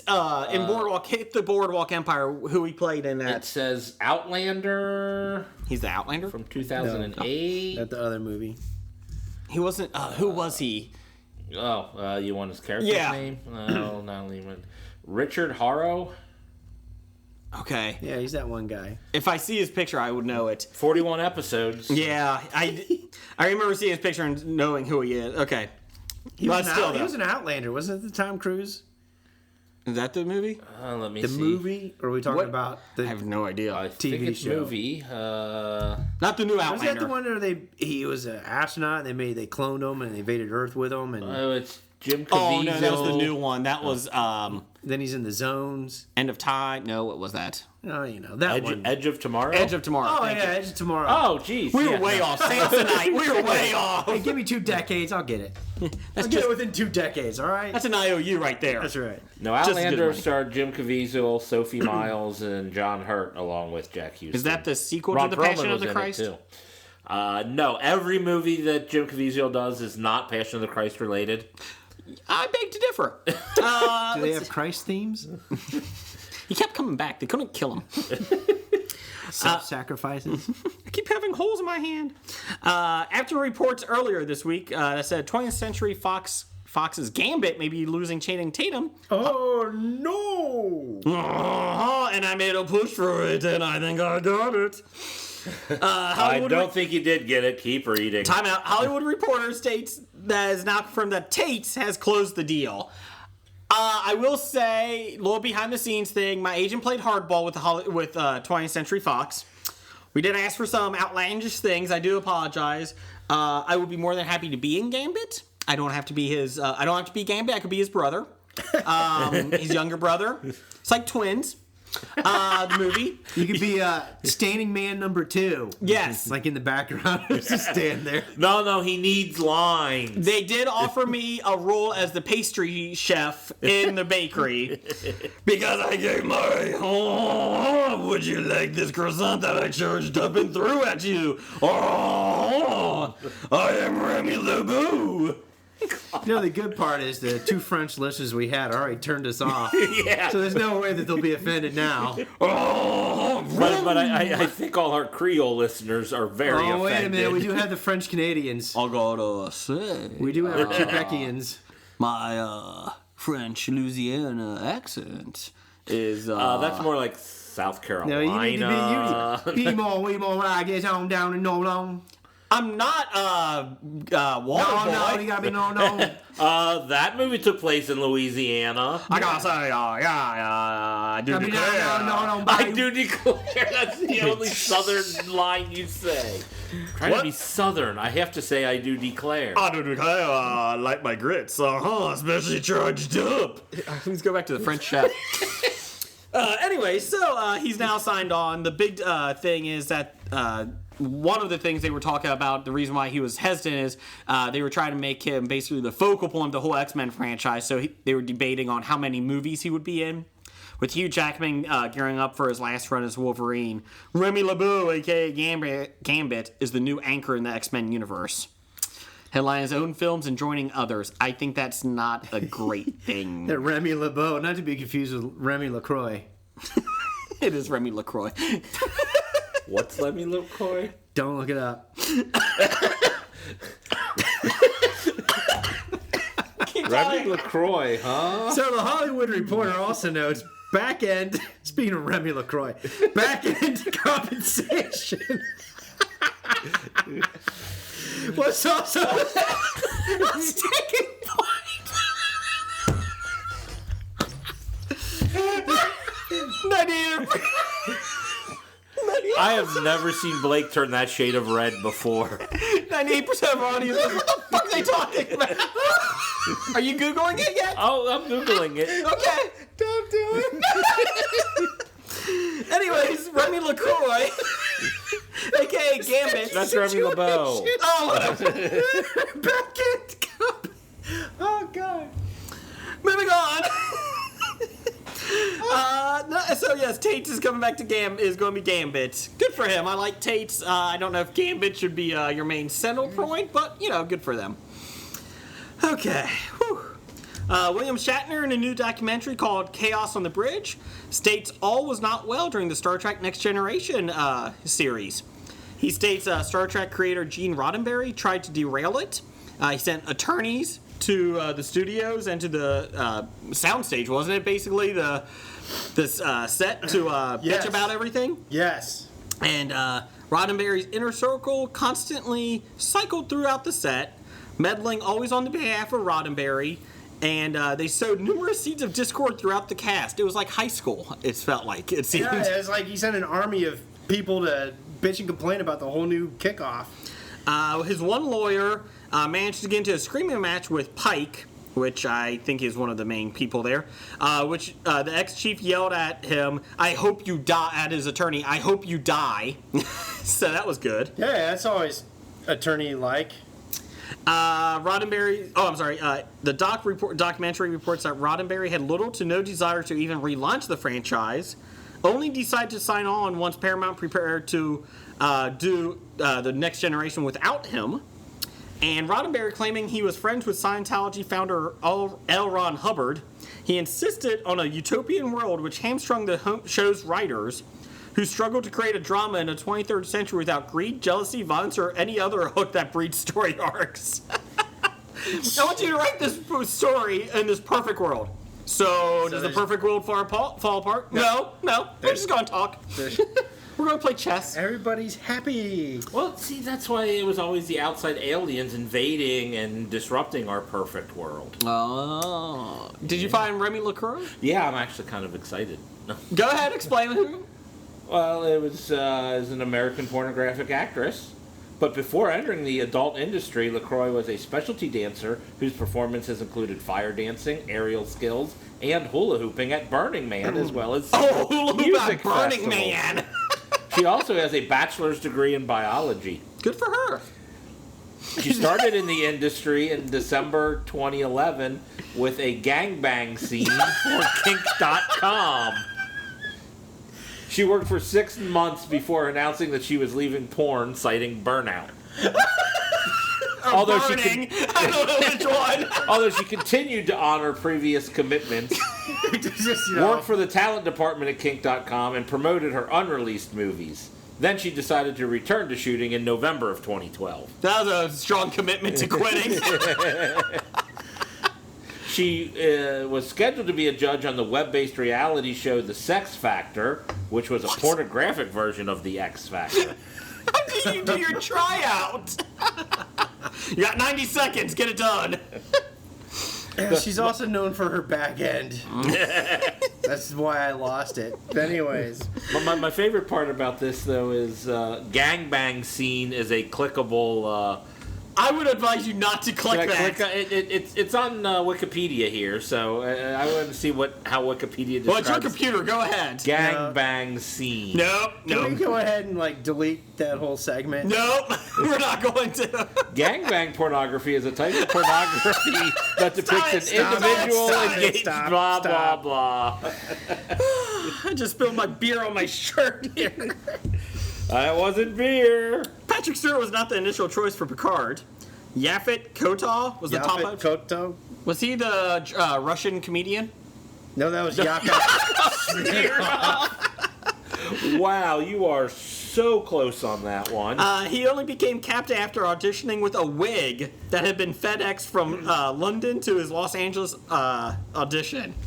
So. Oh wow, Yaphet Kotov. He was in Live and Let Die. And Alien. And The Running Man. Oh. Interesting. He would have been Picard? Let me see what he looks like. Let me see. You've seen that guy. Look. He would have been Picard? Yeah.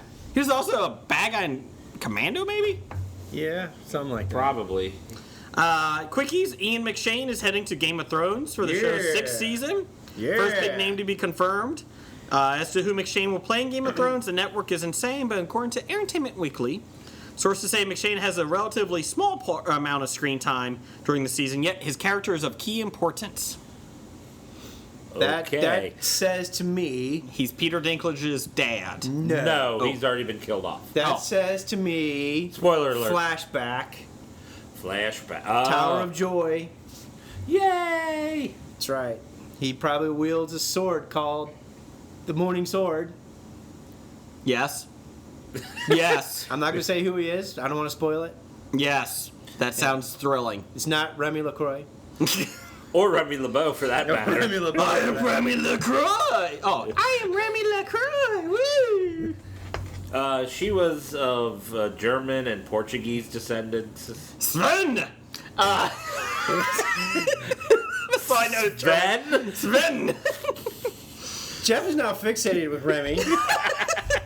So anyways, yeah, Ian McShane, he's probably going to be in the flashback. I bet you it would be awesome if they start off the flashback with the Tower of Joy scene. Despite popular rumor, Emily Blunt has not signed on yet as Ms. Marvel for the upcoming film. The word in there is yet. Blunt? Yes, she was. Let's be blunt about this. She was. And she said, "Haha, you're so funny." I'm legal everywhere soon. Anyways, she was supposed to be playing Black Widow. She had to pass on it because of scheduling. Then she was supposed to be Agent Carter. And she had to pass, and she said just the time has been off, but she would like to do a superhero film. Well, yeah, it's money. Money in the bank. John Krasinski, her husband, She's said... more excited than the lady from the Fantastic Four. Yes, she's more excited than Kate Mara. She sold Fantastic Four better than Kate Mara, and she's not even in it. I would like to be in a superhero film. Kate Mara, I don't know what a superhero film is. I don't know. I got killed in House of Cards. Anyways... Spoiler alert. Okay, it's been out for a while. That was season 2. I'm not done with season 2 yet. It's the first episode. Okay, I didn't start season 2 yet. I called you out on that shit. First episode. Am I not done with season 2? Am I not done? We are done with News of the Geek, though. This is a Danger Entertainment podcast. DangerEntertainment.net. Danger Entertainment Podcast Network.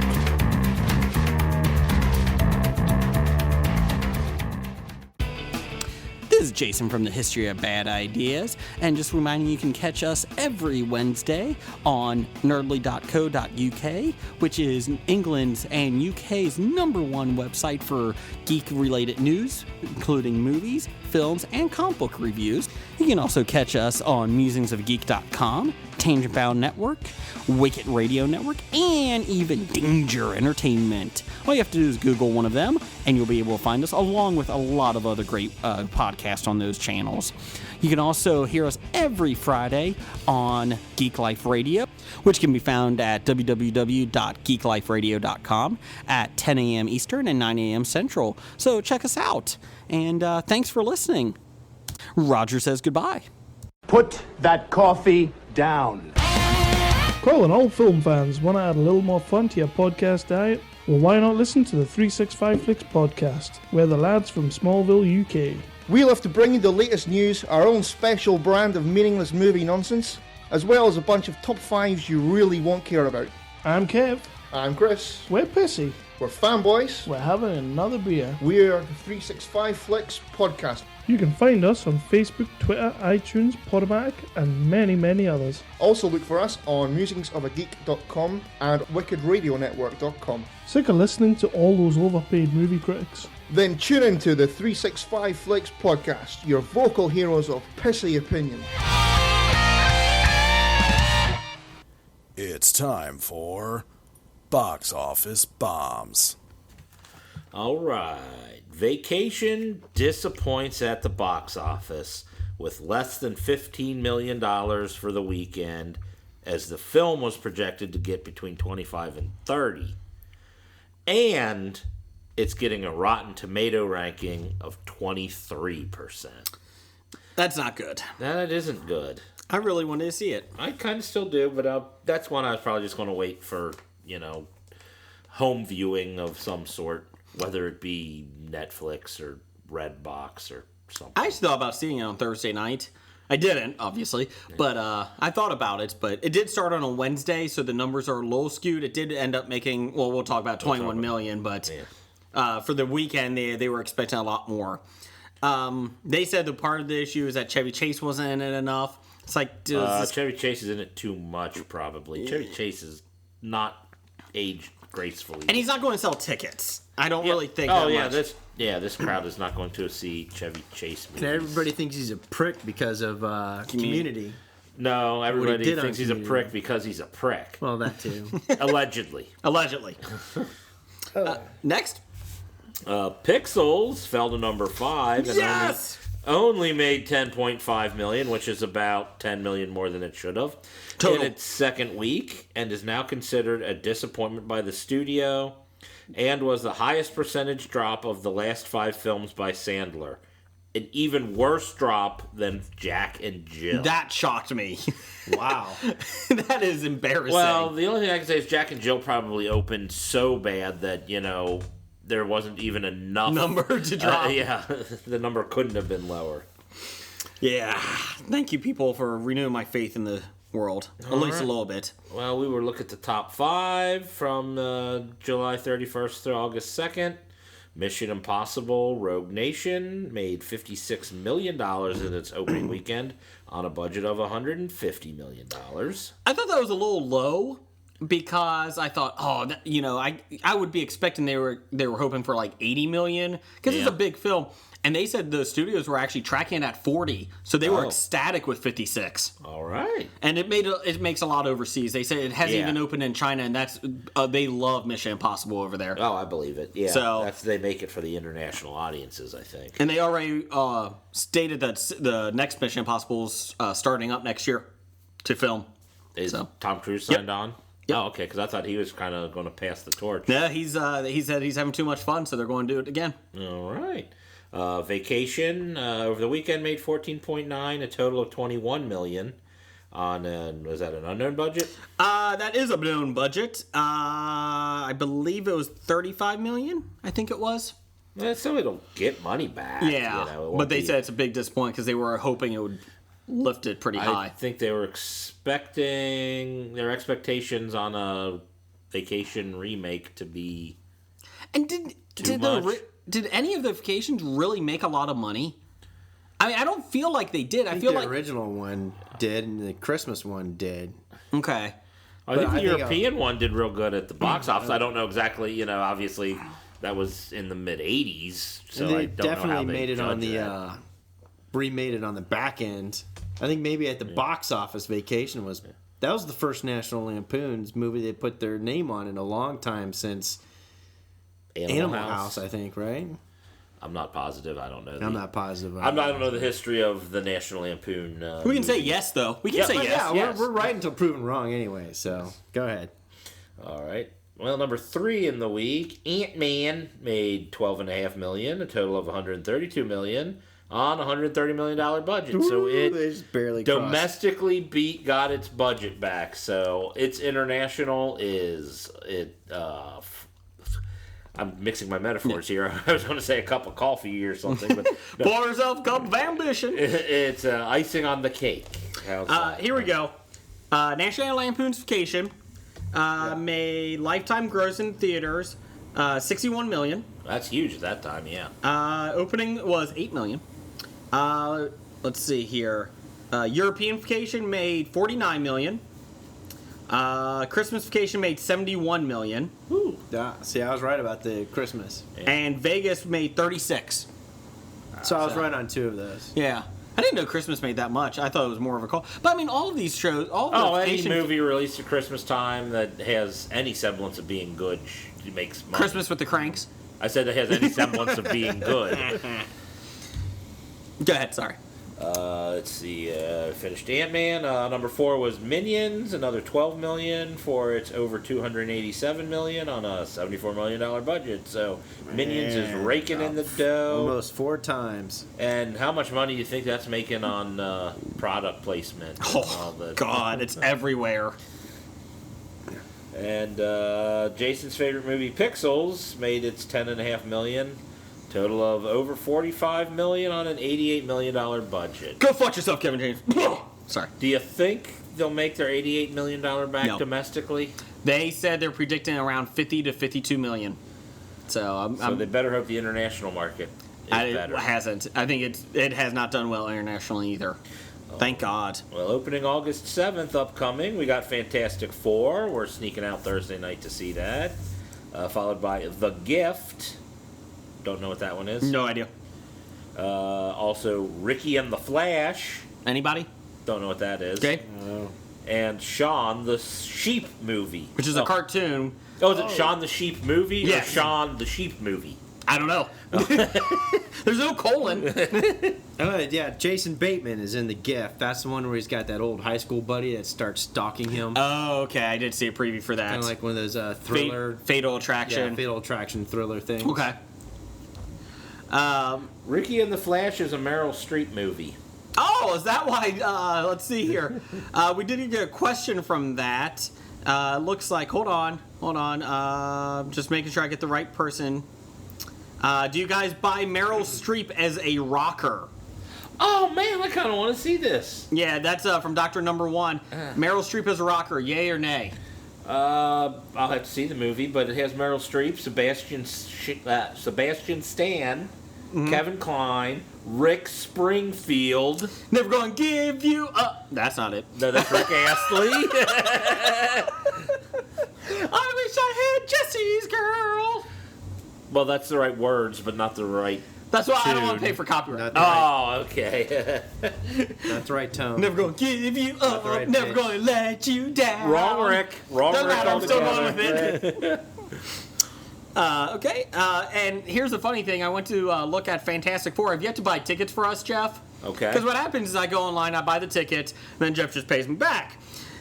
We pick our seats at our theater. It's the recliners. They're really nice. I went online, and there has been no tickets sold yet.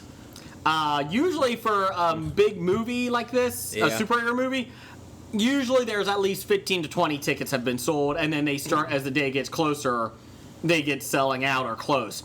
None. Nothing. You want me to just stop by the theater tomorrow then? Nah, I'll pick it up. It's still fun. I don't think I've seen any don't commercials. have to pay television or television. Television. Pay the computer. Okay, yeah, go prices. pick two Save up. a couple bucks. Okay, go ahead, pick them up. All right. So I'll get them this time. I don't think I've seen any commercials for this movie. Fantastic Four? Yeah, I don't think I've seen any commercials. I have. I've seen a I think couple. we've talked more about it on tonight and read shit about it than I've seen commercials We've on talked TV. about it more tonight than Kate Mara has. And more don't know. enthusiastically. Yes. I was in the movie. I got hit by I a turned train. invisible. I know it sucks. I'm a scientist. I really think they're going to make Doctor Doom really bad. Okay, moving on.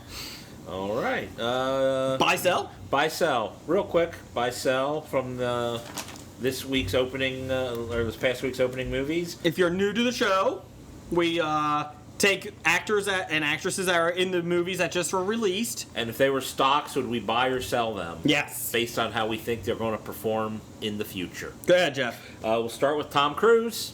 Buy.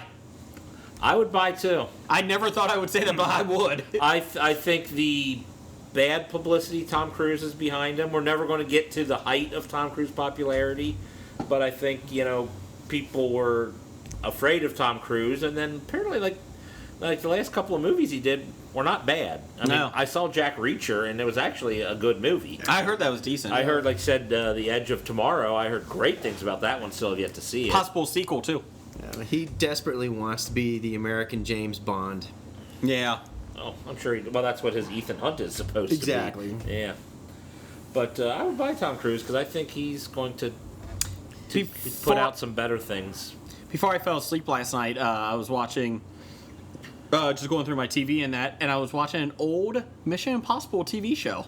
The original. It's still great. Yeah, I saw they took them off Netflix. I watched some on Netflix. It was on Me TV or one of them. Okay. And I was watching. It was last half hour. I was like, it was really fun. I say Me TV or Meat TV? Me TV. Okay. Meat TV is a whole different thing with Remy. Remy LaCroix, I think, stars in Meat TV. Yeah. It's a spoof of Ed TV. Oh, we had to go there. Anyways. That's right. Buy or sell Jeremy Renner. Blake? I like Jeremy Renner. I'd buy him, sure. I would do too. I'd buy his stock. I think I would sell his stock. Why? He's in Civil War. But he pissed off a lot of people. He always pisses off people. That's the thing. He I'd pisses buy off Jeremy people. Renner because a lot of people say I kind of look like him sometimes. You do? You do have a And you Jeremy piss off a Renner lot look. of people, so that's good. We got a lot of things But in common. I just Except know he's rich. I've read stuff on Twitter and on Facebook where people who I wanted to be a fan of his, but he called what's her name, Black Widow, a slut. Yeah. So I can't like him, and I will never see a movie or whatever because of him. Blah blah. So I think until he does something to smooth over the female going audience, I think I would sell. I think right now he's at his height. I'm buying him, and then right before Captain America: Civil War, I'm selling him. Simon Pegg. I'm always going to buy me some Simon Pegg. Writer of the next Star Trek movie. Oh, he's writing it, huh? Mm-hmm. I watched Shaun of the Dead again for the umpteenth time. Great film. Last week. They were playing it last week on satellite. So, of course, I had to watch. That is a great show. Great film.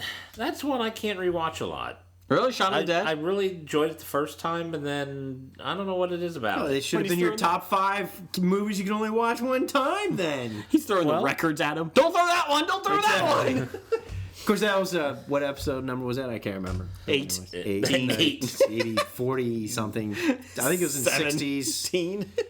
Okay, moving on. Oh, let's see. You guys are buying. Yeah, we're Simon buying, Pegg. you're selling. I'd buy Simon Pegg too. Oh, I'll buy you There you something. go. Yeah. Moving on to Ed Helms. I'd Vacation. buy him now because the stock's low because of vacation. Obviously. I'm He selling. can only go better. He can only go up. Yeah, but I'm selling. I mean, But what venue can he get into? He's done the Horrible Bosses. He's done this one. He's no longer in, his TV show. The Office. The Office is no longer there. Where he's got to find another niche. does he, Hangover? Does he do another Hangover 5? movie? Yeah. I mean, We're still not dead yet. I mean, pulls out the other outside two, the Hangover, he's Finishes not really. the Mike Tyson tattoo. Gets married to another hooker. Has another baby. I don't know. He just charted his career path. There you go. The Hangover Father Edition. Father's Day. Father's Day Edition. I'm selling. I think I would sell. Yeah. Unless I bought him at the height of the Hangover, and now I'm like Nope, it's true. hemorrhaging money. Then maybe The rule is you're buying them right now. You're buying, or if you had them, you're selling them right now. Well, that's what I know. If I already have the stock, I don't think It's I would pretty low. sell it because you don't sell low. No, You got to hold. got no one to hold the. And the last one, buy or sell Christina Applegate. I'm buying. I feel like she always has a revival of I would something. have bought her stock back with Married with Children. And I would have held on to it this entire time. I would have done it with "Don't Tell Mom the Babysitter's Dead." That's when I would have bought it. Dishes are done, man. Wow. Did you see David Faustino, who played Bud, is doing a spin-off of Married? Spin-off of Married with Children, and all the Married with Children cast have agreed to make cameo appearances in the new show. So it's David Faustino and his As family. Bud. Probably So is it's gonna Bud. be- And he's his pretty family. rich too, because he's a producer on a lot of shit. Oh, yeah, he's a behind-the-scenes guy. He did a good job. See, he's knowing kind what of to do. like stuck with the pie fucker. He's always going to be Bud. Yeah. Oh, it's Bud Bundy. from Married with Children. I think he had a cameo in an Entourage thing, or I think he would reoccurred a couple times, but they pretty much referred to him as Bud or whatnot, and they hated him he hated them for that. I think. So there's your buy sell. Yeah.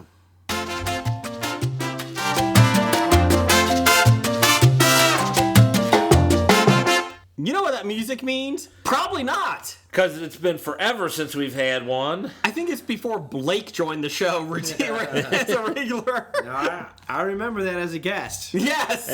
Episode 18 was that? I think I was Blake's first appearance, episode 18. That's right. I broke my Hobie Hyman. That's right. Oh, God.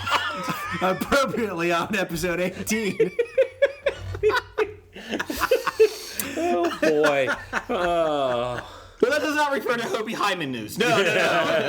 That music means Chris Pratt news for you new listeners. Every week for a while in the beginning, if you go back to listen to the early ones, don't. We did Chris Pratt news. You start at number 18. Yes. You can break The your Hyman Hyman there too. You can break your Hyman there too. According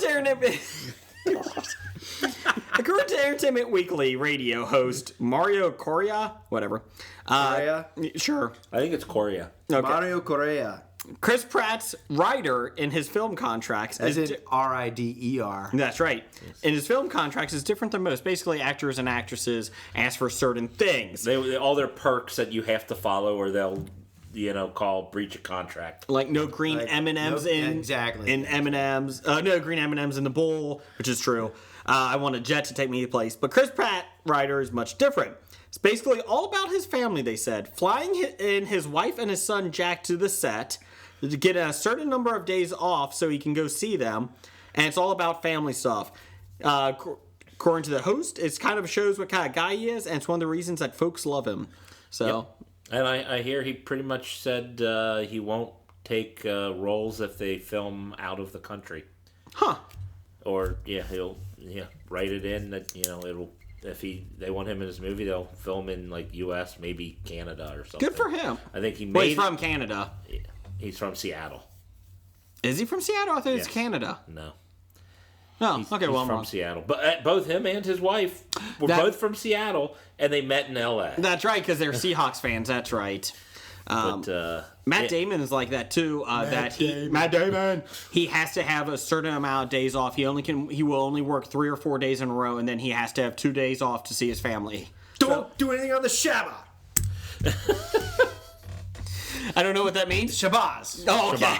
I don't do anything on the Shabazz. I can't roll on Shabazz. Can't roll on Shabazz. I thought you were going to say there's money in the banana stand. There is money in the banana. There's always money in the banana stand. So that's a little fun fact for Chris Pratt. Once the restraining order is lifted, I hope he tweets me back. Excellent. Now it's on to our top 5.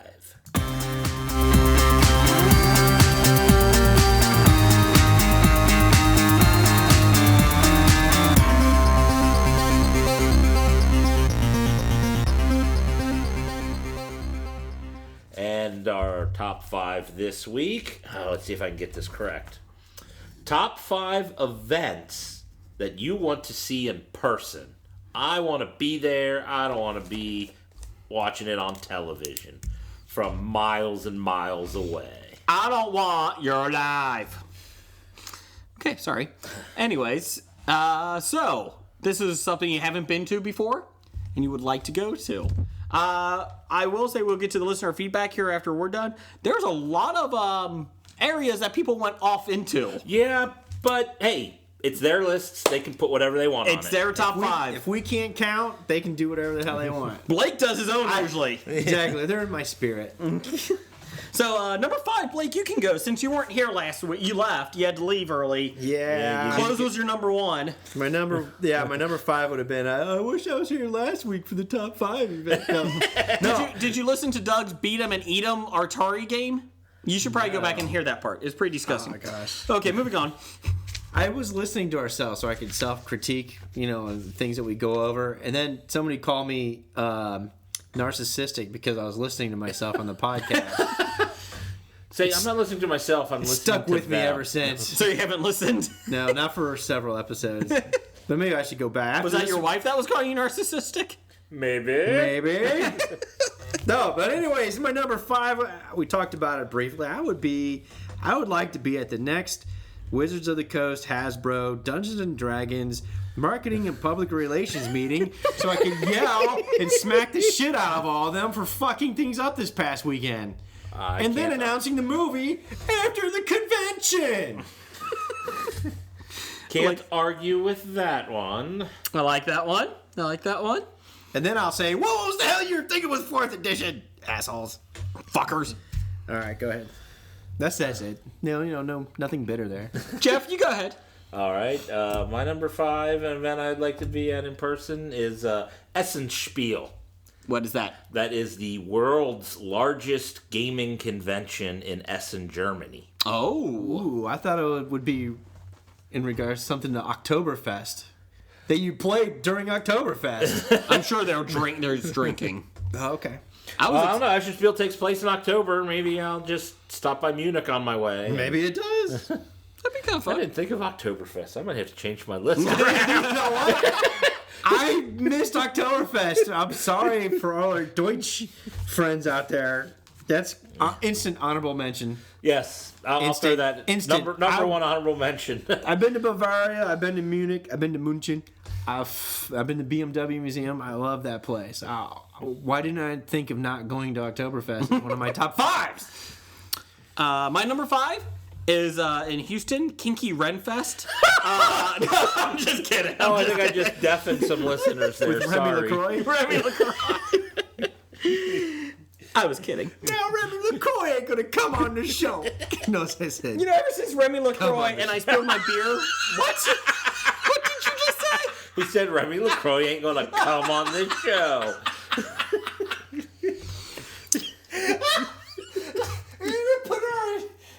We put our rated R on this one. Yeah. We are explicit for a reason. I was going to say, ever since I spilled my beer after the Remy LaCroix stuff, I smell like beer. It's pretty nasty over here. Oh my god. Are you done coming over there? Okay, moving on. What just happened? I don't know what's happening. Oh my god. We've lost control. We are drifting into the sun. I apologize for everybody that came onto the show just to listen for the GenCon, and you stayed. Yeah, if you're still around, then you're enjoying this. We're equal opportunity offenders. Number 5. It's an asterisk. San Diego Comic-Con would be okay, but I think the amount of people is bugging me. I don't know if I could handle 150,000. So I'm going with New York City Comic-Con. That would be kind of fun. It's a little bit smaller, still like 50 to 60,000. And more concentrated on comics than San Diego. I have an issue. I've said before, I refuse to stand in line at Hall H for 11 hours to see a trailer, which I'll see on the History of Bad Ideas podcast Facebook page within 10 minutes. I have an issue with that. So I would like to see New York City Comic Con. I think it's more intimate, even though there's 60,000 people, but it's still, I could handle that. My number 4 is the World Series, preferably with the Reds or the Blue Jays, 2 teams. Not just one game, the whole series. So I'd like to see the whole series, even the away games. I will say that does touch my number 3, but mine is specifically a Reds World Series. Oh, okay. Just similar. It touches one of mine, but I have to go into further detail for one of mine. Okay, well, hold on. Yeah. Oh, that was it. Okay, I'm done. Yeah, number 4 was Jeff. Number 4? My number 4 is I would like to see a Marvel movie premiere. Be at the red carpet, whole big event for at the Chinese theater, wherever they want to do it. You know, sometimes they do it in other cities. Was it something they just did? Oh, I don't remember. But they'll do it in sometimes the city they shoot it in, they'll have the premiere there. So it doesn't even have to be in L.A. Just the big event with all the celebrities of the film, and I get to hobnob with them and watch a great film. Could you do DC? I could, but I'm pretty sure I trust Marvel to put out a good product, and I would hate to be at one of those big premieres and not like the movie. I was going to try start a hashtag of hashtag Jeff or Hobie for Aquaman. Oh, I was going to try to get you to Aquaman. I will do the premiere of Aquaman. Unfortunately, it's at the Jack's Pets and Aquarium or whatever it is. That's Jack's fine Aquarium with me. Pets. That's what I have to do. We got a suckerfish. We got to do an Indiegogo campaign to get Hobie to the premiere of Aquaman. Just one ticket is good. You. That's fine. All by himself in the middle of the theater.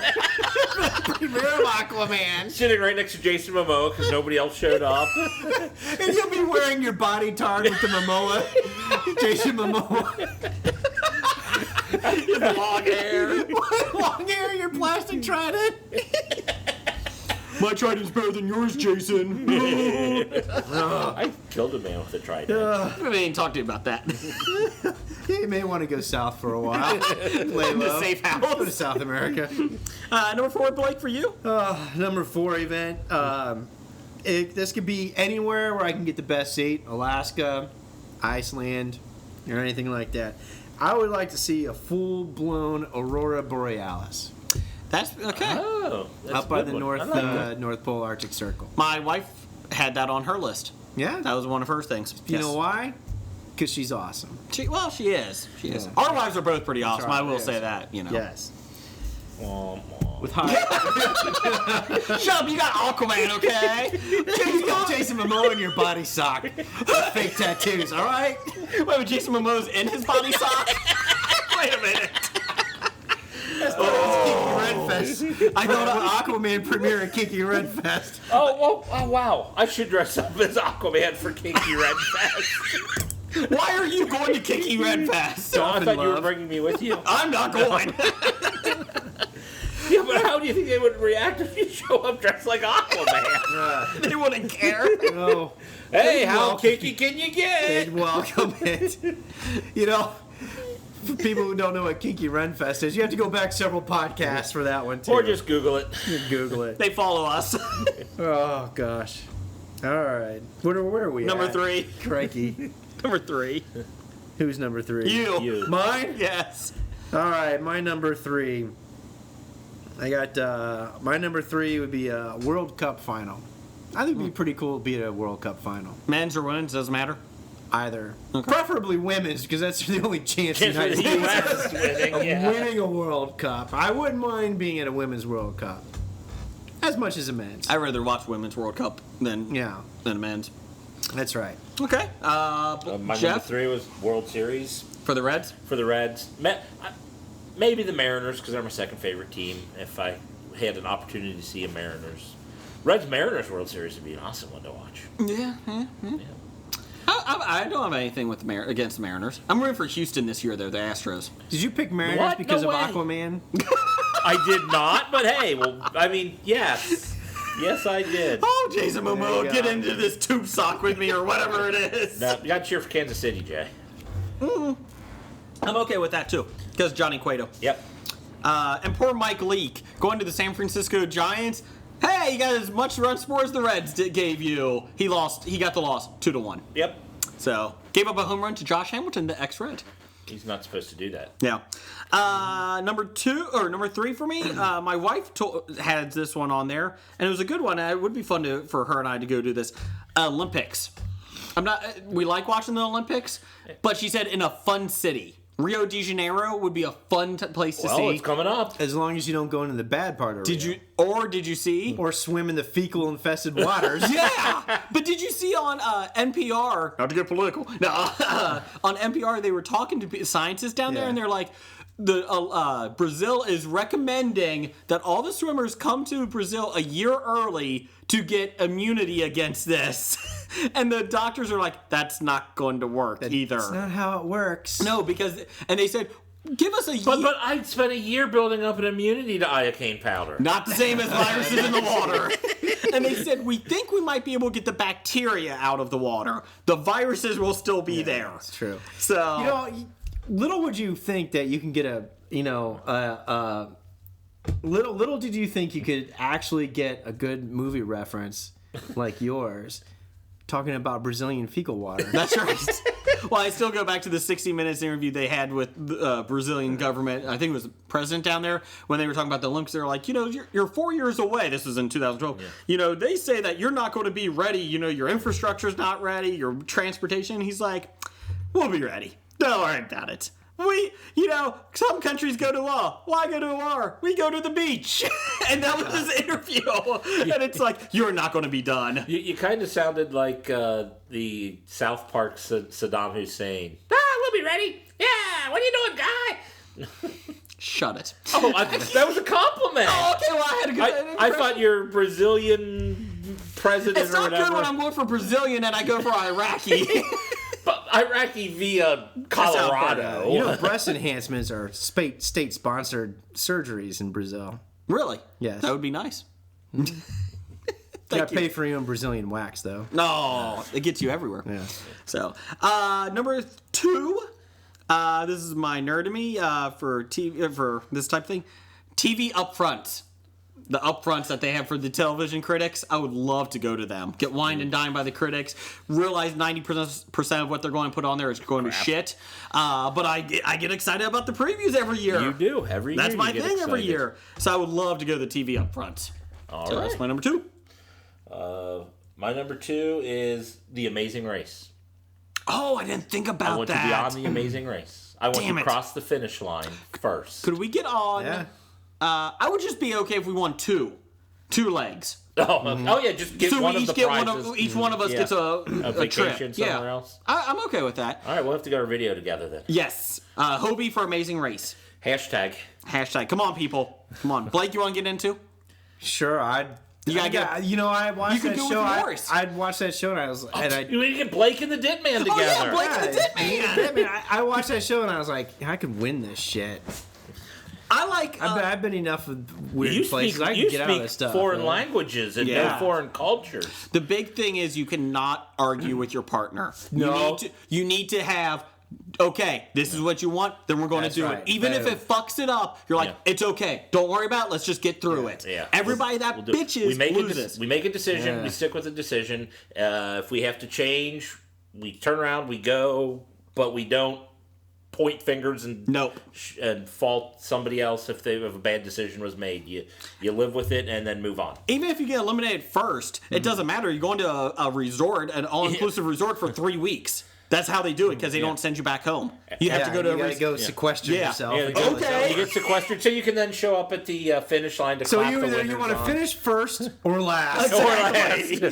I'll take the trips around the world. I would want to just go to these places that I would never be able to afford to go. I would do the experience. Yeah. And no offense to India, I would not want to go to India, and I know it would be like first trip India. Nope, I'm out. I can't drink the water. I'm scared. Yeah, I definitely couldn't be partnered up with my father-in-law. You don't think? Because when my in-law family and everybody came over to Italy, and I went to show them over Italy. Yeah, we almost had a couple throwdowns. It wasn't good. I heard he knows what a glory you hole and him is. or him and other people. Oh God. Did you show where all Cards those in Against Italy Humanity. You have to go back several episodes for that one when I talked about another one of my stories. But anyways, yeah. Go ahead, Jeff. What's your number 1? Oh, we have to go to Blake for 2 and 1. Oh, my number 2. My number 2. If it ever happens again, I want to be in the the backlit, shadow in the front row of the next Mystery Science Theater 3000 movie. I think it'd be fun if I could sit up in front and make smart, snarky comments. So you're sitting next to Crow and Tom Servo. Do you know Tom Servo and the bots and the Mike and the 2 guys that do the voices? Yeah, they do a new movie, or they do a movie in the theaters. You can buy tickets. They simulcast it throughout the theaters. Did you know that? No, I did not know. Yes. They simulcast. Yes. They just make comments on the spot? Yeah. And they're on the spot? They don't write them ahead of time? Well, they probably do, but they're doing Sharknado. One of the Sharknado movies at the theater. So if you guys are interested, I keep wanting to do it. It just fell on bad days. They did Godzilla, the Matthew Broderick one, and I wanted to see it. I remember you talking about that. Yeah, the problem is they're always done on weekdays and that we're busy or something. Yeah, times when the theater is not going to be busy. To try to bring in extra. I'll let you know in the next one. They do it 4 times a year, 4 or 5 times a year. I will do that. Okay, I will do that. Let me know. Robot roll call. Yes, was it last episode or 2 episodes ago when you talked about Pluto TV and talked about the Mystery Science Theater channel? Jason's wife did not know what Mystery Science Theater was. She found out and does not like it and does not understand.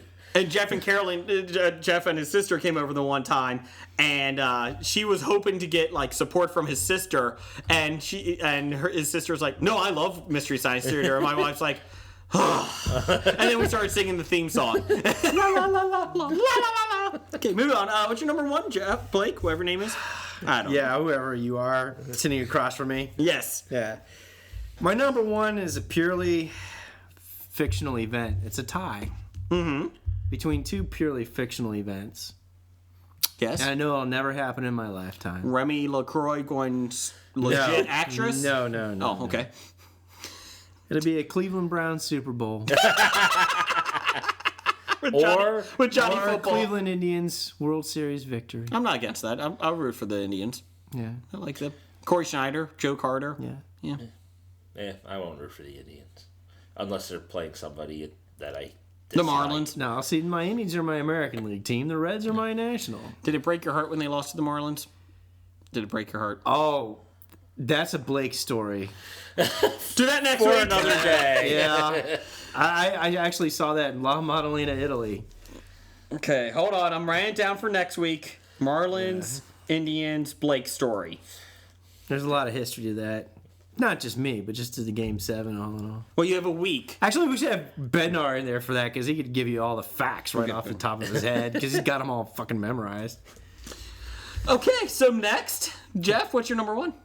My number one, I would like to be at the Jeopardy $100,000 Tournament of Champions. As a spectator or in it? Oh, in it. Oh, okay. Okay. I want to be winning the $100,000 Tournament of Champions. Probably could, but you're probably an eighth of a second too slow to ring in. 0.2 of a second. Whatever. Jason. 0.2 of a second. He throws lifeline to a guy dressed like Waldo. Call it You don't get lifelines in Jeopardy. Jeff, did you know that Jeff was on Who Wants to Be a Millionaire? I did not know that. He was. Well, back in the old days when they had the fastest finger where you had to ring in, I didn't actually get into the hot seat. No, we're not joking. He really did. Oh, awesome. Yeah. He was fastest fingers. I lost by 0.2 of a second. To get into the hot seat. To someone who didn't know that a sockeye was a salmon fish. You're not bitter, though. No, I'm not bitter at all. Not bitter at all. If you can find Jeff now on Who Wants to Be a Millionaire, and you put that link on our Facebook page, we will send you a prize. I'm not kidding. There you go. So, let's see here. You're going to send him your Mr. Fisto? Fisto! If you had that type of fist, you probably could have chimed in quicker. Yeah. Boom! I'm in. Number one for me. Now, this is kind of an asterisk because I have been to one. I'll have clarification here. I want the front row that you can see everything, and when the camera shows the ring, I'm right behind everybody, and you can see me. WrestleMania front row in the middle of this, right behind everything. Those seats are about $1,500 each. I would love to do that. But you do get the chair with you. You get to take the chair with you. You get the chair with you? Yes, you do. Do you get to hit somebody over the head with it? I'm sure. I could do it. Yeah, do it. In the parking lot. But yeah, it's $1,500 to, they can go up to thousands more, but it's the very front row, dead center of the, right behind the back of the ring. So. The part that is always on camera. Yes. Just because, not that narcissistic or anything. I just want to be the guy like, yeah! You want to be holding the great signs that... Or dressing up like, Roddy Piper. So yeah, I've been to WrestleMania. Was at WrestleMania 25 in Houston. But I want to be front row. And I said that to my wife, and she's like, really? I was like, yeah, I would love to do that again. She's like, oh, okay. So maybe she has something. Maybe she's going to play. I don't know where the $1,500 is going to come from, but, maybe somewhere. Someday. Yeah. So that's my number one. Anybody have any honorable mentions? I got an honorable mention. Of course you do. Nobody would want to be at this event. It's called The End of the World. As we know it. It's the end of the world as we know it. And I feel fine. Good thing you are nowhere close to the right tune because we have no problems on. You want to be there? Like, I don't think anybody would want to be there. But if you're like 90 and you lived a good life. I don't know. They're the sequel screw to everybody at that point. I'm going. Everybody can go to. The sequel to The Hitchhiker's Guide to the Galaxy was the restaurant at the end of the universe. Yeah. Where you went through time and you got to watch the end of the universe while sitting in the nice little restaurant. Did the restaurant blow up? I think you got out of there before it blew up, and then the next group of people came in. I don't know. Yeah. That time travel stuff never makes sense. It doesn't. Well, I just added a new honorable mention. That would have been. The Adult Video Awards with Remy LaCroix. Oh! Hashtag Blake for AVN. Or was it AVP? P? No. What? What? AFP, America's Funniest People? Or video? AVN? AVN, yeah, whatever. Moving on. We did get a lot of feedback. We'll go through these real quick. Bobby We H. did get a lot of feedback on that. Appreciate it, everybody. Thanks for writing in. Thanks. We got a lot of new people, too. Bobby H. had Jimmy Buffett concert. Bring up the level of quality on the show. Number 4, ESPN War Room League Draft. I would do NFL Network. Ooh. I would rather do the NFL, like behind the scenes. Like being your NFL draft room, yeah. That would be War cool. room during Yeah. draft. Yeah, that'd be cool. Number 3, Super Bowl. See, I like those. I like football. Even if the Bengals were in it, I don't even know if I would want to do the Super Bowl. And my wife said again tonight, she's like, why? And I was like, because for a week when I'm at the Super Bowl beforehand, I would be a nervous wreck. Like, how the fuck are they going to blow this? My pessimistic attitude. Oh my God, how the fuck are the Bengals going to blow this? Don't be embarrassed. Super Bowl is just so much other shit and pageantry and all that. It takes away from the football, too. Personally, I think I would probably be arrested, too, for punching the commissioner, so that would be it, too. You're a douche. Bam! You'd be running on the field. Number 2, the Cannes Film Festival. So, I've been there. the film festival? Yeah. How was it? It was all right, but you got to be like have a lot of connections to get in a lot of the good stuff there. So we just spent a lot of time walking around, and I had this oversized red sweater, and I was on vacation. I was on leave, so I let the stubble grow out, and I had a little bit of hair, and I had my John Lennon glasses. Fit in with the French. Somebody started following me, and a group started following me because they thought I was Liam Gallagher from Oasis. Oh! Did you start giving autographs? I would have. No, actually, somebody said something and it asked me a question. I just started laughing. I'm like, no. Oh, you should have played I along. should have played it. Well, I would have been exposed pretty quick. Who cares? Wow, you're exposed, huh? I'm no Liam. No, nobody should be. Yeah. You're more of a Noel. I think I'm a Noel. Now that I'm older, I look more like a Noel Gallagher than Liam. Better or worse than Savage Garden? I'm sorry. They are worse than Savage Garden. Huh? What? No. Oasis is awesome. What are you talking about? Anyways, go ahead. Number 1, San Well, except for all the songs they do. Well, Besides whatever. Except for all of them. San Diego Comic-Con is number 1. He said, honorable mention, NCAA Men's Basketball Final Four and a recording of Hobie Podcast Live. We have gotten 5 requests for a Hobie Live podcast. When you come out, you can come out, Paranormal Fest, first Saturday in October, we are the guest judges at the costume contest. Not after this episode. And no, okay, Morris doesn't listen to the episodes he's not on. But he listened to last week's episode. Please don't listen to Mr. Morris. And number 2, we'll be doing a live podcast from that. So, Randall Holt had at RJ Holt 666. Ghost hunting was number 5. I'm probably with the ghost hunters. Number 4 is Super Bowl. Number 3, some event in Hawaii. Well, I can't go wrong with that. Whatever event it is, but it has to be in Hawaii. Number 2, Winter Olympics. Don't lose your tiki idol in Hawaii. I like it specifically Winter Olympics. Yeah. I think he wants to see the curling. Oh, I like to see bobsled. And number 1, any Iron Maiden show. I can agree with him on that. Let's see here. On to the hills. Doctor number 1, I think he's got. Doctor number 1's getting a little political here. Number 5, Chris Berman's funeral. Well, I do agree with that. Okay, that's fine. That's fine. Hey, I can agree with that. Chris Berman's all right. We don't condone. What? What? No. He's all right. No, he's not. Why don't you take Berman and Oasis and get the fuck out? All right. Number 4, Obama's impeachment. Jesus. Number 3, Trump's inauguration. Oh, God. Help us all. Number 2, when Babs from Culture Babble gets my face tattooed on her body. And number 1, sit in and record a podcast with Hobie. There you go. So that was a good one. He's actually seen the podcast. He just can't come in. Number 5, or Firefly Podcast. At Firefly Podcast, they've never written to us before. Oh, there's a Firefly Podcast. Yeah. All right. Oh, wow. 5 Oktoberfest in Germany. They thought of it. Yeah, because they're smart. Number 4, San Diego Comic Con. 3 was GeeklyCon. I don't know what that is. We'll have to look that up. 2 is Bilderberg Meeting. I don't know what that is. What's the Bilderberg meeting? I have no idea. Google it. And number 1, Black Sabbath concert with the original guys.